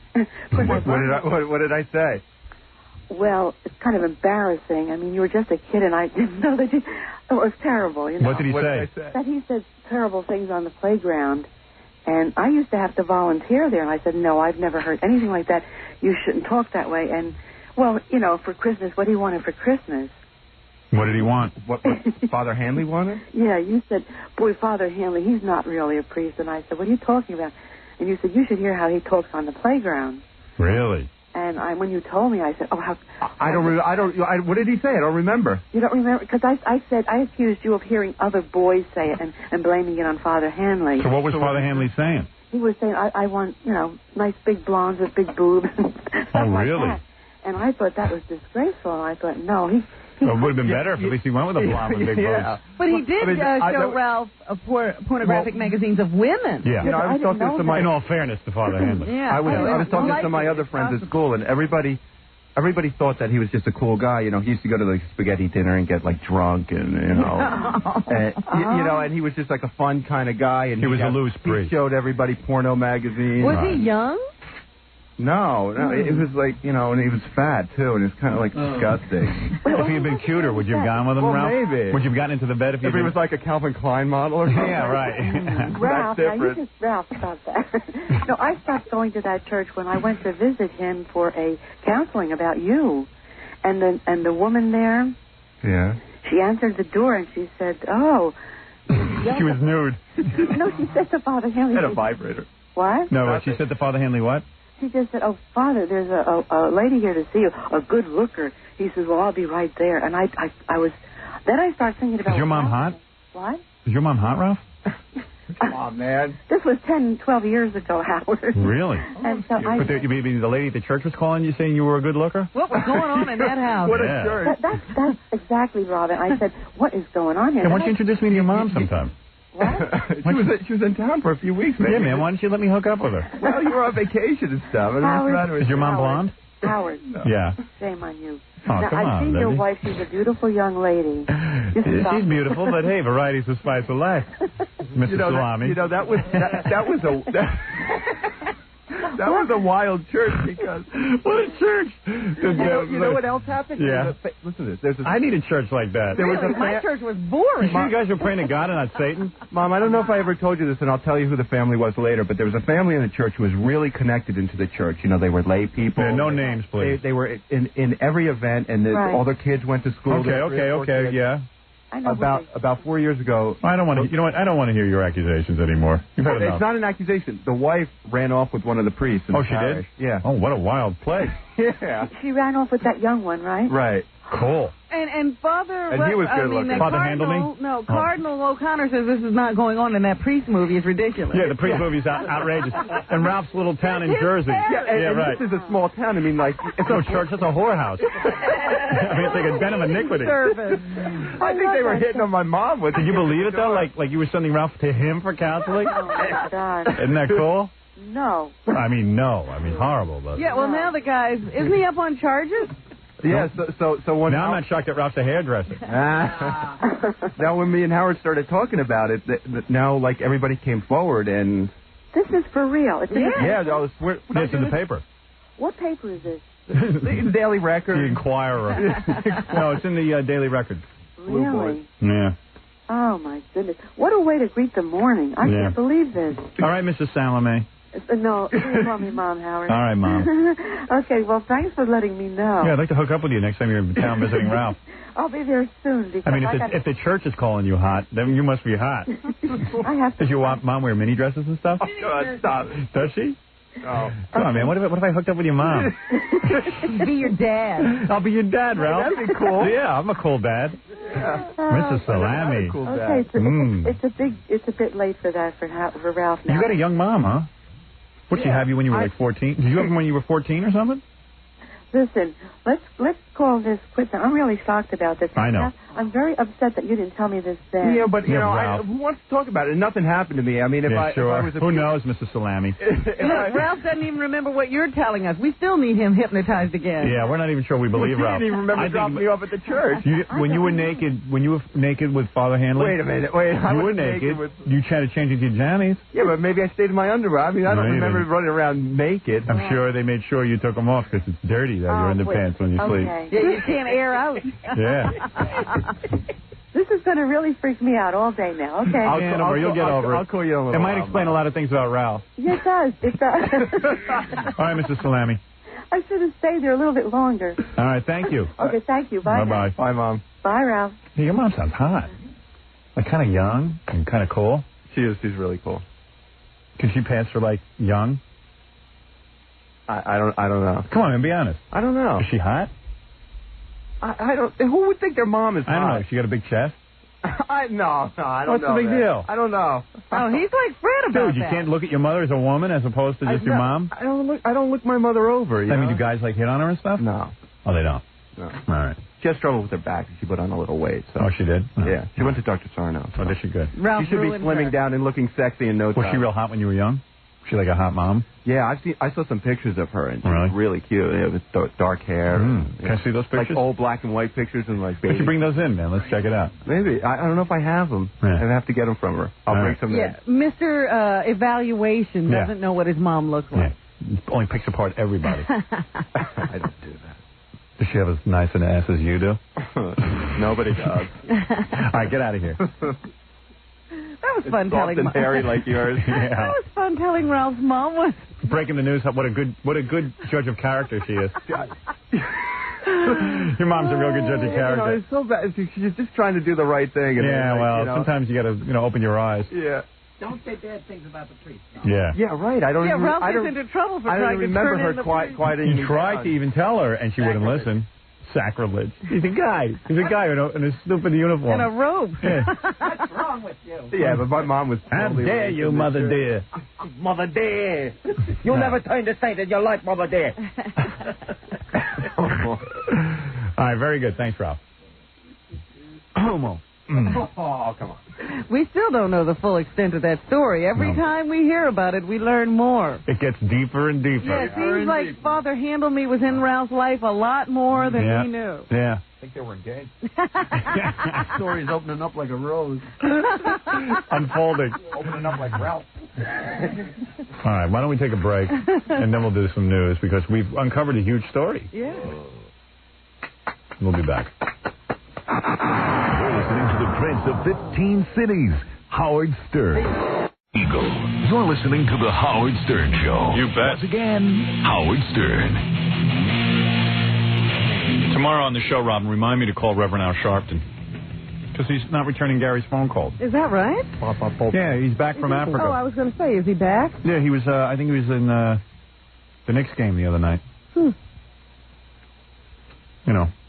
But we're trying to get him over at that Linda Ronstadt, trying to get all his black people over to that Linda Ronstadt concert at the Radio City Music Hall. Because that Linda Ronstadt supports apartheid. She actually played Sun City and won't apologize for it. So I think this is horrible. Well, we'll see if we can't get him on the phone. It's terrible. It's terrible. This is terrible. This is terrible. I would go out there and protest myself, but I'll be at a book signing in Washington. Oh, good for you, Robin. You really care about black people. Unfortunately, it was already scheduled. Mm-hmm. Couldn't cancel. Hey, yeah, give out the dates for your book signing. I'll be in Washington at the Crown Books in DuPont Circle on Saturday at 1:30. That's the gay area. I think it's 1:30. And then tomorrow I'll be at a Walden Books down in the Wall Street area. Wonder if Father Hanley will be at the DuPont Circle one. At 12:30. Signing books. And on Conan O'Brien tonight. Oh, yeah, Conan. Will we be learning new things about you on Conan? I think Conan wants to get into more of the sex in the book. So. It happens. Is that right? You did a pre-interview? Yes. Hey, let me ask you something. There's a lot of mythology around you. And a lot of people think you're perfect. Is that still going on? I think after people read this book, they'll realize that I'm human, Howard. Conan ought to recreate the sex with you. Like, you say, okay, Robin, get up on my table and show me what you did with this guy. Unfortunately, I have to be hot for the person. Right. I don't think I could recreate it with Conan. He has big hands like your dad, Conan. I could recreate that one with Conan. You bet.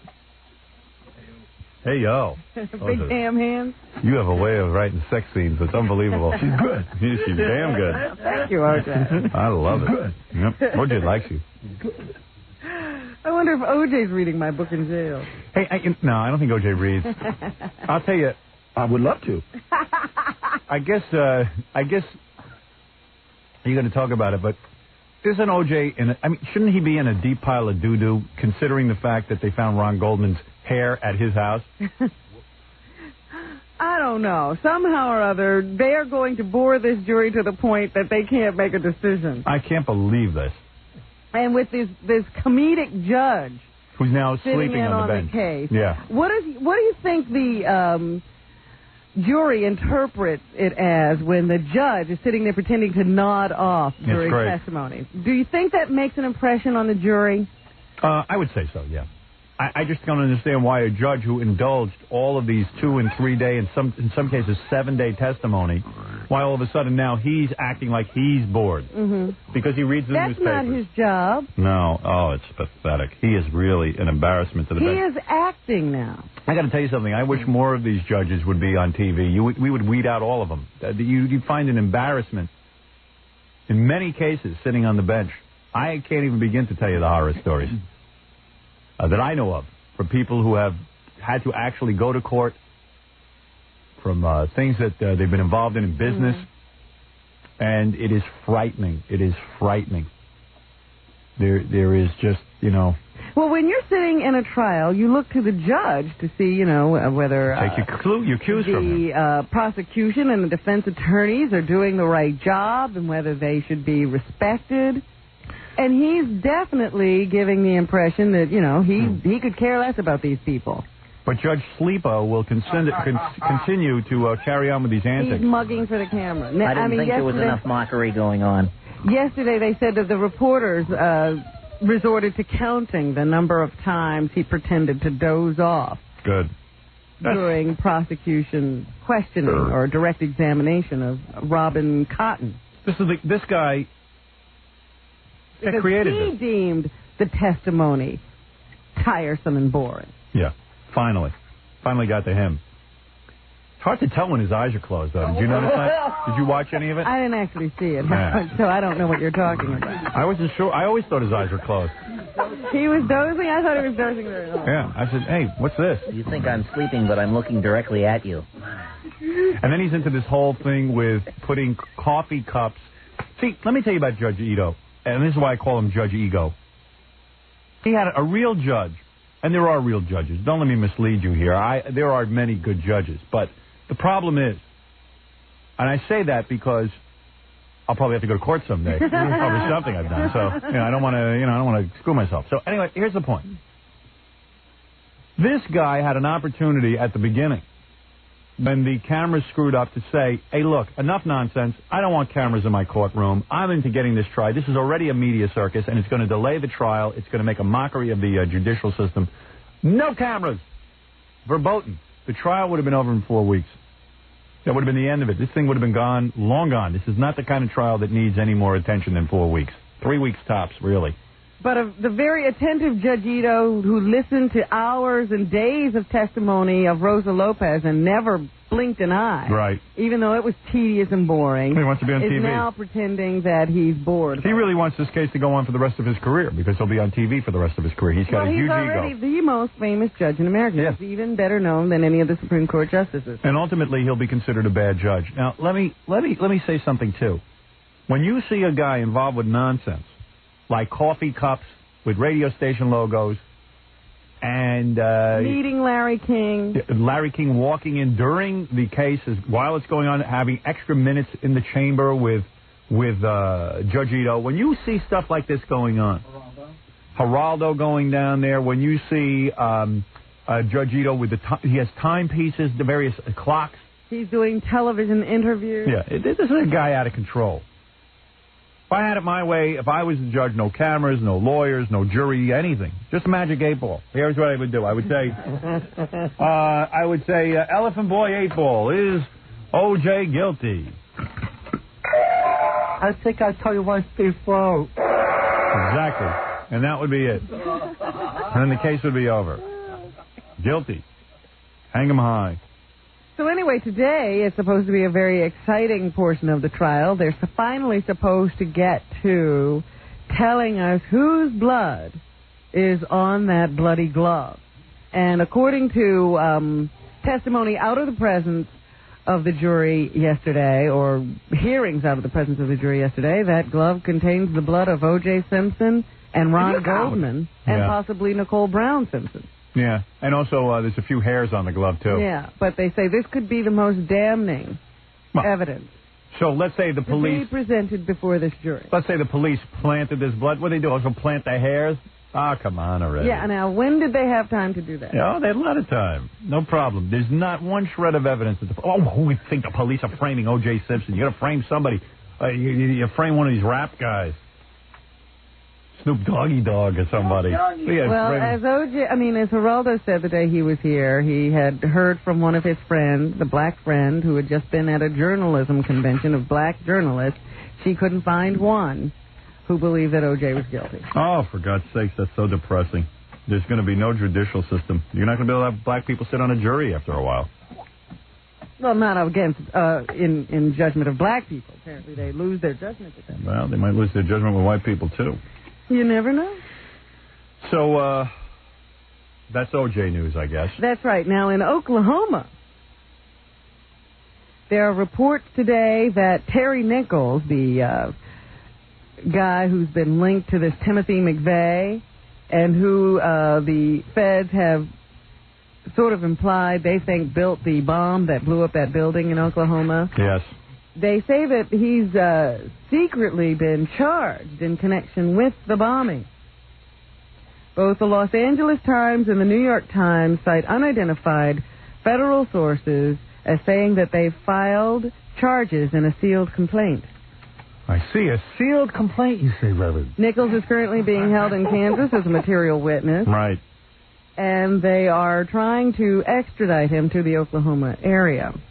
Top secret stuff. So far, Timothy McVeigh has been the only person charged in the bombing. Meanwhile, the FBI says it's investigating whether Nichols' 12-year-old son could be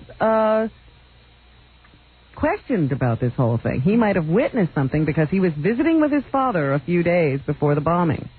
And they say that he's already told them that his father talked to him about how to build certain kinds of bombs. Oh, he did? That's good for a 12-year-old. So, this is something that the father and son did together. Hey, you can't fault the guy for that. At least he includes his kids. Authorities say the son is not believed to be a suspect in the bombing. I knew this was the work of a 12-year-old. Show and tell from hell. Can you imagine he shows up? Yeah, I got a Ryder truck out in the back. I'd like to show the class something I'm working on with my dad. But they say he may have been with McVeigh when McVeigh rented the truck that authorities say was used to carry the bomb to Oklahoma City. Interesting. Let me take a short break, Robin. We'll come back, do some more stories. I suppose the next story will be about the former LULAC president who is up on charges. I don't have that today for you. I have I'm it. still researching that one. I got it. You got it? Oh, I got it. You want to do it? You Why give me don't permission. You are the news tell director. Me when you have a breaking story. Well, I felt a little out of place. You are the news director. Well, we've been working on this together. If right. you finally pull the ends of that story together, I'd be perfectly willing to have you do it. You're going to be shocked when I tell you this one. Especially my Mexican-American fans will be very shocked. I tell you, I'm going to get to the bottom of all this. We'll be back right after these words. You're listening to the Howard Stern Eagle. We're back with the Howard Stern Show. Hey, it's Howard. All right, now, you'll like this. For those of you who are offended by the fact that this group, this is the main group, I think, that's been complaining about me and my Selena comments.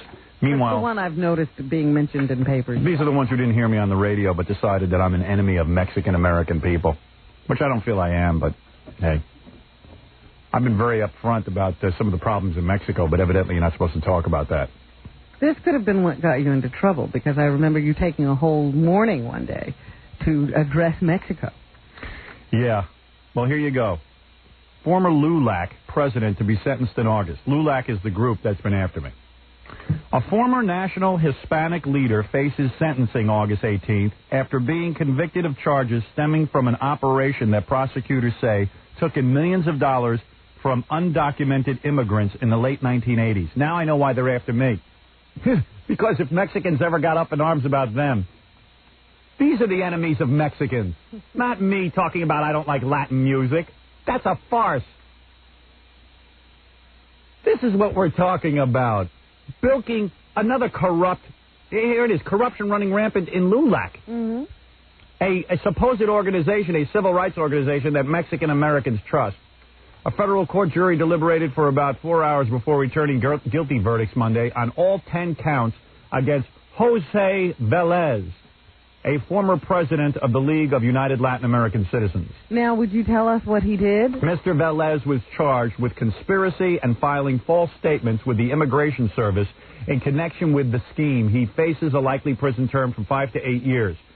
Okay, let me tell you this. The verdicts, which followed a 2-week trial, capped an investigation into what prosecutors said was the largest immigration fraud case in the country. More than a dozen people were convicted earlier in the case, with most pleading guilty. Mr. Velez, who was president of LULAC between 1990 and 94, said he would appeal the guilty verdicts, of course, because in this country you get to appeal. In Mexico, they just take you aside and shoot you. Velez attorney Luis Palazzo said he thought the jurors were swayed during the 2-week trial by witnesses who, without pointing to specific cases, testified that massive immigration fraud was occurring. All right, let's find out exactly what he did. Yeah. As they say here, the U.S. Department of Justice prosecutor Richard Schein, in urging jurors to return a guilty verdict, said Mr. Velez wasn't a civil rights fighter. He was a man making lots of money, shakedown artist. Mr. Schein said that people went to Las Vegas because the word was out that they could get residency in the United States even though they didn't meet the requirements. One of the witnesses testified that the immigration consulting business took in about $85,000 a day from unsuspecting Mexicanos. Mm-hmm. And another testified that Mr. Velez kept $280,000 in cash in a safe at his home.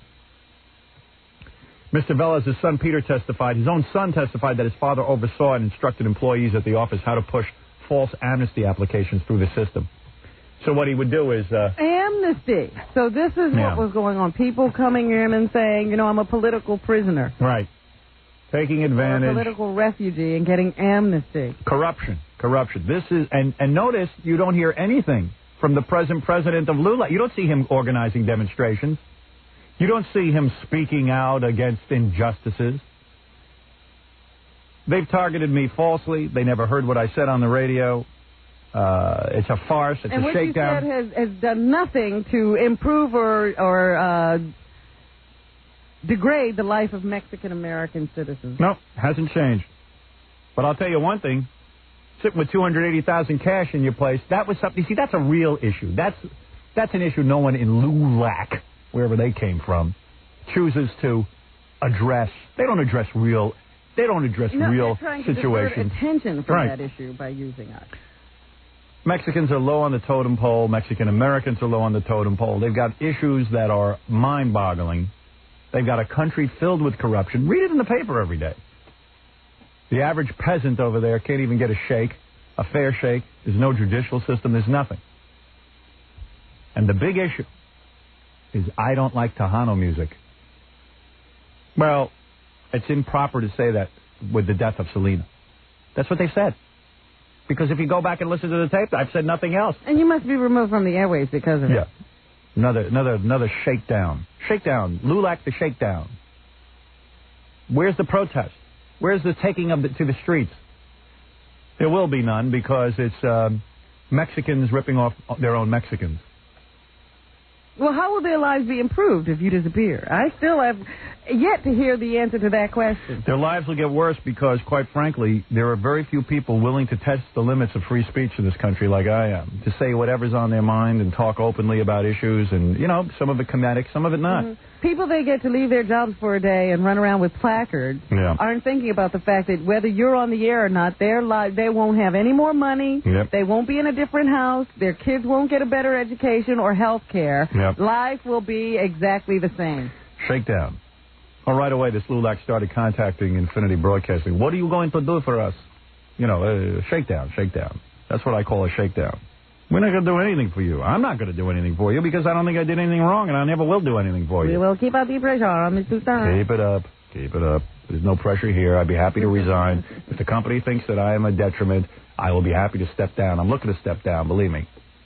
There's no problem. No problem. Thank you. Isn't that a great story? As it all comes out, Linda Ronstadt opens her big fat mouth. Turns out she played Sun City, the biggest hypocrite in the world. Jesse Jackson opened his mouth about me. Turns out he spit in white people's food and called New York Hymietown, and he's saying that I'm a racist? Don't you love the hypocrisy of these jackasses that all purport to care about humanity? Here's this Lulac, the leader, former leader now up on charges, convicted. Bilking people. I'm as clean as a whistle. That's the problem. I'm as clean as a whistle. I'm a frigging saint. Well, don't go. I'm willing to say it. So you're talking about leaving your wife or girl. Wow, come on. I got carried away. There was a model in here. I got nuts. I'm still with my wife. Believe me. I'm just looking.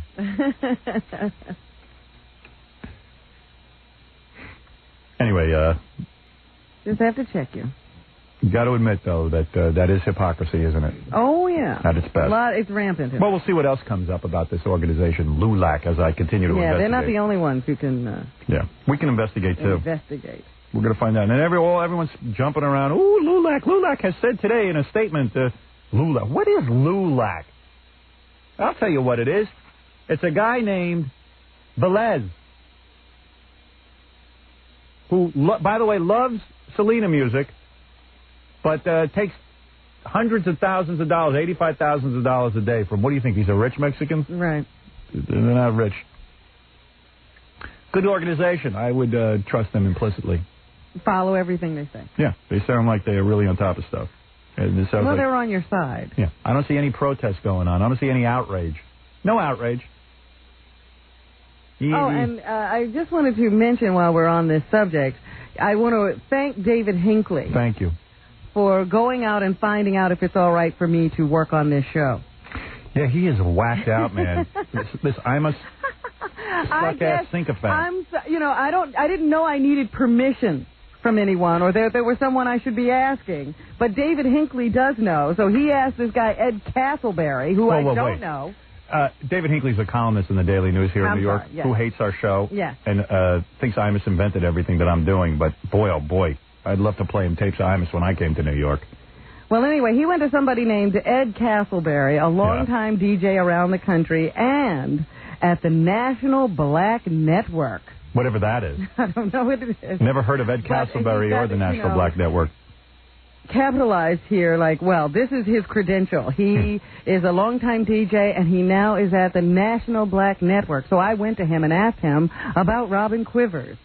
I don't know why my name should come up when he's talking to Ed Castleberry. Maybe Mr. Castleberry has something he wants to say about himself. Right. But in David Hinckley's column today, he says that he went to Mr. Castleberry, and Mr. Castleberry said it's okay for me to work on the Howard Stern show. Oh, it's okay. Absolutely, it is within my rights to be here.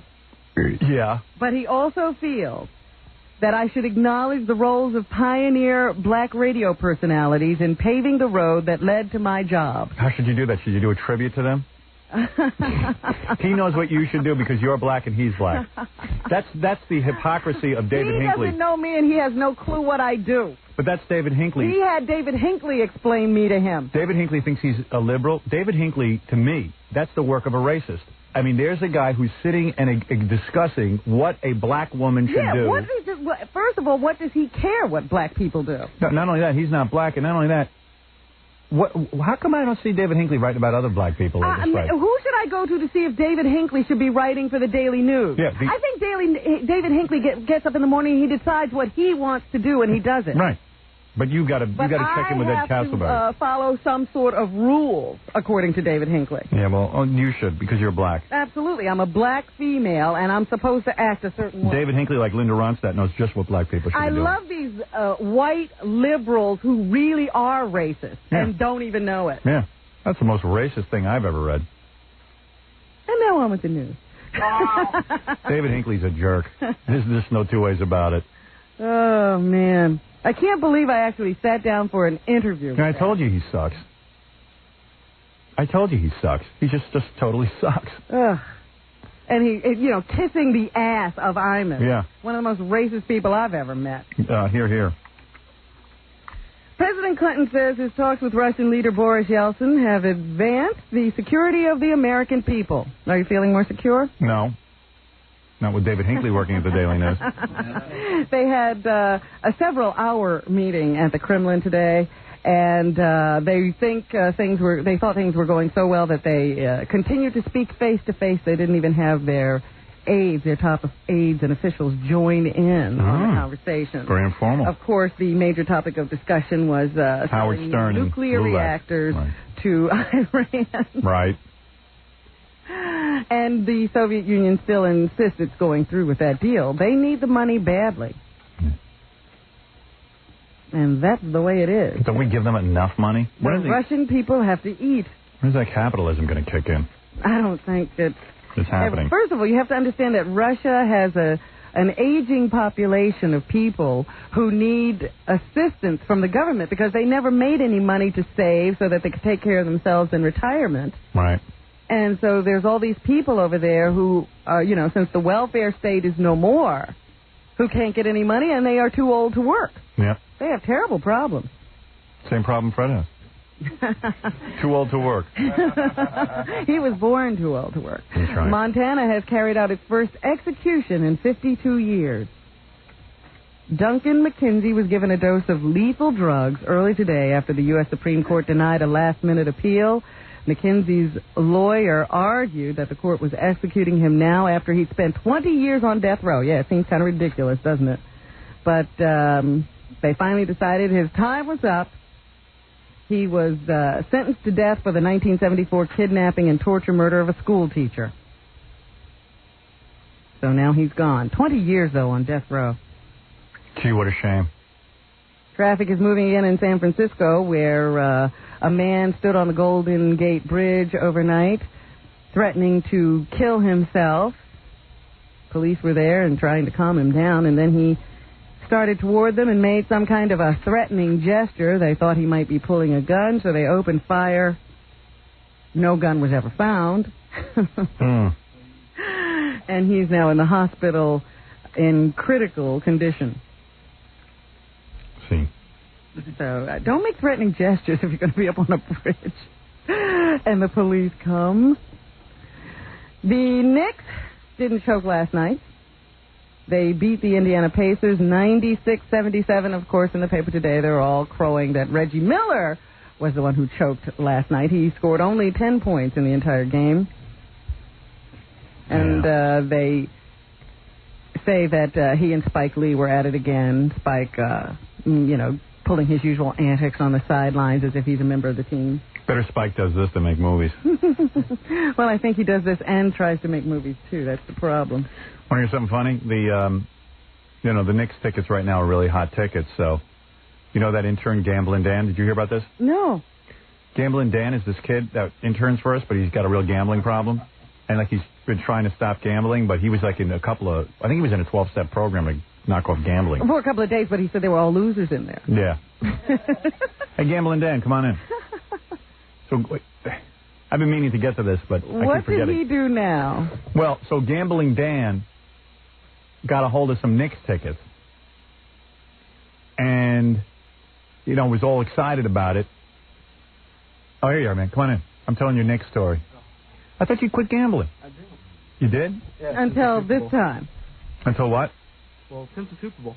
You haven't gambled since the Super Bowl? No, not till Sunday. And this guy got into real problems. I mean, you owed a lot of money and everything, and you took your college money that your parents gave you and spent it all on gambling and junk? Yeah, I lost like $5,300. Yeah, I mean, he really has a He's problem. at a different school because he couldn't afford the school he was in. Yeah, and his friend got even worse shape. He had to drop out of school because he owed the loan sharks so much money. Yeah. Dude, what's your story? So listen to this. So he was running around here saying, hey, has anyone got some Knicks tickets? I'm dying for some good. I can't get my hands on Knicks tickets. Everyone said, well, didn't you have Knicks tickets? He goes, yeah, I bet them, and I lost them. No, what happened was I've been trying to go out with this girl for like the whole semester. Right. And she wouldn't go out with me because she's not interested in sports or anything. Did you tell her you're Gambling Dan from the Howard Stern Well, show? she knew I interned here. Yeah, right. So, any girl would be turned on by that. Help, I can't believe it. I had an opportunity to get Knicks tickets. Right. But, I had for them, but they were just face value, which are like $75 a ticket. Yes. So what happened was I invited her to the game. Yes.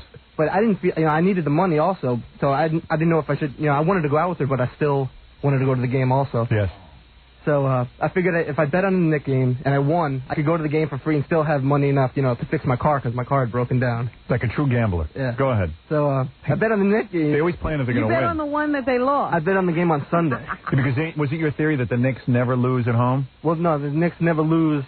I never figured the team that has the opening game at home, right. The series, I figured they'd be very pumped up for the game because I've been to the playoffs for the last 3 years, and every opening game in the playoffs, So this was pretty much a lock. Well, it was a lock until Reggie Miller stole the ball and Anthony Did you Mason freak? threw it away. You must have freaked when Reggie Miller stole the ball. I didn't see what happened. What happened? They were up by 6. You turned it off. And I had to go pick up my friend from the airport, so I went to the bathroom and get my, and I was going upstairs to get my. Dan, read my lips. Yeah. Stop gambling already. You can't say that to him. I had stopped. You can't do it, huh? Well. So what happened? You lost that bet. I lost that bet. How much did you lose there? $150. $150. So now you didn't have money for the tickets. No. And then you invited the girl, and I had to tell her that I couldn't go. You were sick. Yeah. Sick of losing. So where'd you get the $150? I had the $150. Oh, you did? Yeah. But now my car is just sitting there and it's not getting fixed. Oh man, you're never going to give up. Hey, how bad does it have to get before you are going to quit? I'm about there right now. You thinking of going back to the 12-step program? No, not at all. That's right. No, they're not losers. You said they were losers.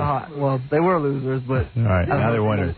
I'm sick of You heard from them? Yeah. Oh, what happened? I got mail here from them. We're not losers, You shouldn't say that you're a loser. All right. Those are great guys. Yeah, you can't make fun of them. No. Yeah. But if anybody has Knicks tickets for the Game 5, I'll be happy to take them from you. Is that right? Yeah. So what happened with the girl? Nothing. Nothing. Loser in love, loser in Nick game. Well, I got any good tips for us? Anything? We're still owed $100 from Dominic each. I know. I think Dominic sent it to me in flowers. Yeah. The funny thing is, if I would have bet the Knicks game last night, I would have won. They killed him. That's what I figured. Yeah, woulda, coulda. But you never bet on those games. No. But I heard you got a good tip on Chicago. The game to bet. Well, if Chicago loses tonight, they'll be down 2-0. So they're going when they go home. They never lose at home in the playoffs. Mm-hmm. And so you're saying this is a sure thing? I think for anybody who wants to make money, they're going to win that game by 20 points. Really? They'll win that game by 20 points. And I don't care what if the spread is 12, still take it. Really? It won't be that high. Take the spread? The spread will probably be about 7 or 8. So take it with 8 points. I would even take it up to 10. I'd take it. I mean, I think Chicago at home, the first game that they're at home, if they lose tonight, they're going to kill Orlando because Orlando sounds confident. No. This is he's a fool. Hey, why? We won the last time we bet with him. He is a fool. Didn't we win on Indiana the last time? The Pacers, yeah. Yeah, the Pacers. Yeah. We bet that game a long time ago. Yeah. After that game, too, Indiana won like 15 games in a row after that. But let's bet. I'm ready to bet again. We got 100. We have nothing to lose. We never see that 100 from Dominic anyway. We got to bet with Dominic. Were you waiting for your payoff? No, I hadn't. You don't have to take action. I'm taking action. I'm simply saying that Gambling Dan is a loser. Has a real problem. Yeah, so? And listen to him. This is how he talks himself into losing money all the time. Sounds like a lock. The funny thing is, I've been saving money since I haven't gambled at all. I've had money to do. I've actually done things, and I've had a life. I've gone out and had money to to spend. Don't need to justify that to me, my friend. I'm ready to bet another 100. And the moment he jumped back into it, he lost everything. It's not that I lost everything. Hey, Dominic, why don't you call in? Yeah, the one time you don't call. Yeah, the one time we need a call, he's not on. I got to take a break anyway. But anyway, that's the big Nick story. Gambling Dan loses his tickets and everything else.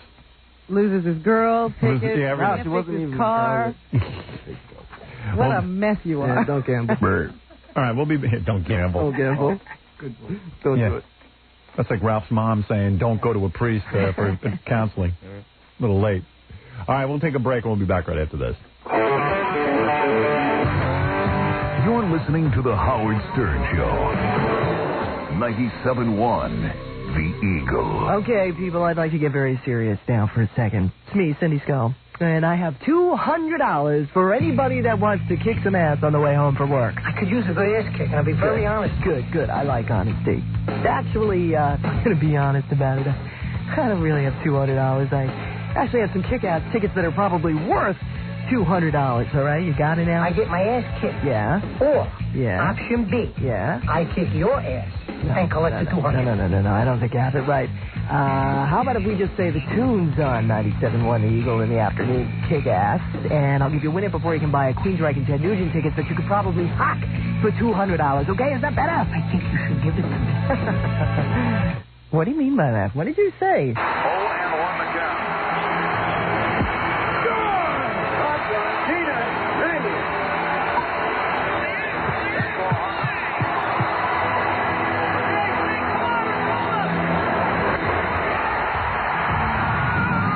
If you think it sounds good to have the Texas Rangers back in action, wait till you see them on Prime Sports. Prime Sports plays the home team. What a feel the heat. Catch all the action and never miss a play at the plate. See it all on Prime Sports. It's more than a game. Tonight at 9:30, live from Anaheim Stadium, the California Angels host the Texas Rangers, exclusively on Prime Sports. Then after the game, stay tuned for Press Box with stats, news, and interviews. Prime Sports, it's more than a game. And if you don't get cable, you don't get it. So call your cable operator and tell them you want Prime Sports. Howard Stern Morning. Pure rock. All day. 97.1 The Eagle. Show's like running the marathon, isn't it? You're listening to And the I'm Howard failing. Stern Show. Yep. Once again, I'm almost part of the race. I'm trying to cross the finish line. Can you help me? I tell you, I don't know if I'm going to make it. we have so much business to do here. The show might have to go till 2 o'clock. Anyway, Robin, go ahead. You were saying in the news there were some other stories. Lawrence Taylor is contemplating a possible comeback to football. Now, when he was here a couple of weeks ago, before he had that big wrestling match, I asked him if he missed football, and he said no. But I see now in the paper, and it's been talked about over the past couple of weeks, that he might be anticipating a comeback. It seems to me that Bill Parcells has taken over some football team. Isn't it the Patriots? Yeah, and I guess he and Bill are talking about a comeback. He says it's 30% possible. Now, I don't know what that means. That means 70% not possible, Robin. How do you calculate a thing like that? That's the way it works. He says he has talked to Parcells about it. If I go back and play football, it would be the biggest challenge of my life. But it's a two-headed coin. I thought coming in here was the biggest challenge of his life. Listen to this. It's a two-headed coin. A two-headed coin? It's a two-headed coin. Is that a quote? Yes. LT. It's a two-headed coin. It sure is. English is his biggest challenge. Yeah. If I go back and play like a dog, you also endanger what you've done for 13 years. It's a hard decision. Yeah. Well, I don't know. He says he's bored. I read that somewhere that he was bored. He didn't, why did he lie to us? He said he was having fun playing golf all day. Everybody lies to us. Why should he tell the truth? Good as a dude telling the truth here. Let me see. You want to know if he'll really want to ask the Elephant 8-Ball? Yeah. Somebody got an answer over there? Elephant Boy, Magic 8-Ball. Will LT return to the New England Patriots this time? The rain in Spain for betting on the plane. I think I got it. That's about as clear as mud. That's about as open as an envelope. Gary Busey is being charged. Gary Busey, Robin. The actor was found unconscious last Thursday in his apartment, was rushed to a hospital. He was released yesterday, and now attorneys in Los Angeles have decided to charge him with possession of drugs. It's funny. He faces one felony count of possession of cocaine as well as misdemeanor counts of possession of marijuana, psilocybin. Oh, whoa. Where do you get that? I mean, whoa. Which is a... hallucinogen. Yeah, it's a mushroom. And I wouldn't know. Faces a maximum of 3 years in prison if convicted on those charges. Imagine that. The guy nearly kills himself on drugs. Now they want to prosecute him. Like, that's an important crime. They asked his lawyer how he felt about the charges, and the lawyer said he's happy about being prosecuted because that means he's alive. Yeah. This country's so wacky. Yeah, I think it's an important trial. If Gary Busey wants to kill himself, let him do it. I'm going to sit there and waste the taxpayers' money with court dates. He's lucky if he only gets 3 years. Usually those drug charges are a lot more... Steep. Carry a lot more time, yeah. You talk to that poor kid rotting away in Michigan. What's the guy's name again? Gary Fannin, is that Yeah, wow. I got a letter from him about a couple of months ago. He was showing me how much he's been working out in prison. This kid's been in prison since he's 18, and he never did anything wrong except he hooked a friend of his up with an undercover officer so they could buy cocaine from each other. Mm-hmm. He didn't even, this guy came up to him and said, "Do you know where I can buy cocaine?" He goes, "My friend sells cocaine, I think. I'll bring you over there."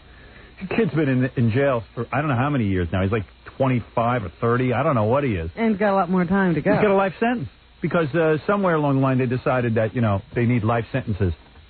We can't fit murderers into jail. Rapists get out of jail. There's no room Yeah. But this for kid, people who really commit violent crimes. This kid, Gary Fanning, can't get a break. His whole life wrecked. And it's a big joke. I feel bad for him.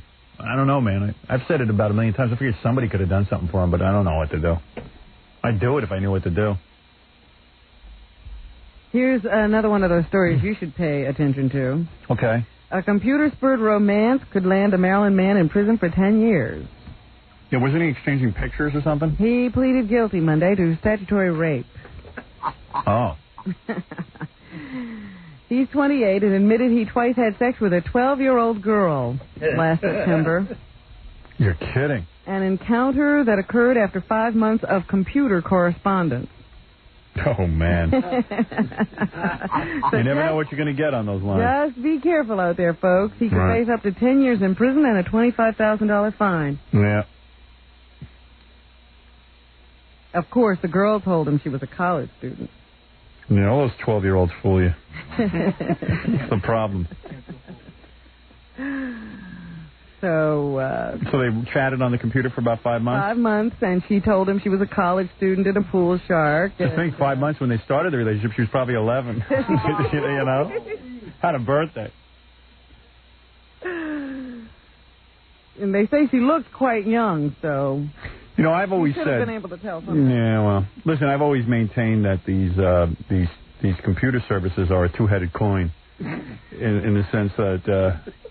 you gotta be careful. It's a two-headed coin is what I'm saying. Remember the story of Boo Boo? Yeah. How could you not? Boo Boo was the 100-pound male German Shepherd who was... into a picnic basket? Yeah, Boo Boo. Sexually abused by the gardener. Yeah, that was good. He made a Boo Boo. What happened again? Refresh my memory. Well, what happened was Boo Boo's family happened to notice that he got very excited every time the gardener came. Right. What do you mean excited? Like he got aroused? Oh, he'd just run and jump up on the gardener. So he liked and it. like he was really happy to see it. Well, Boo Boo liked it. Why won't you get your own dog? Why do you have to do it to the people whose homes you garden? You know what I mean? They didn't know why Boo Boo liked the gardener so much, so somebody in the family set up a videotape.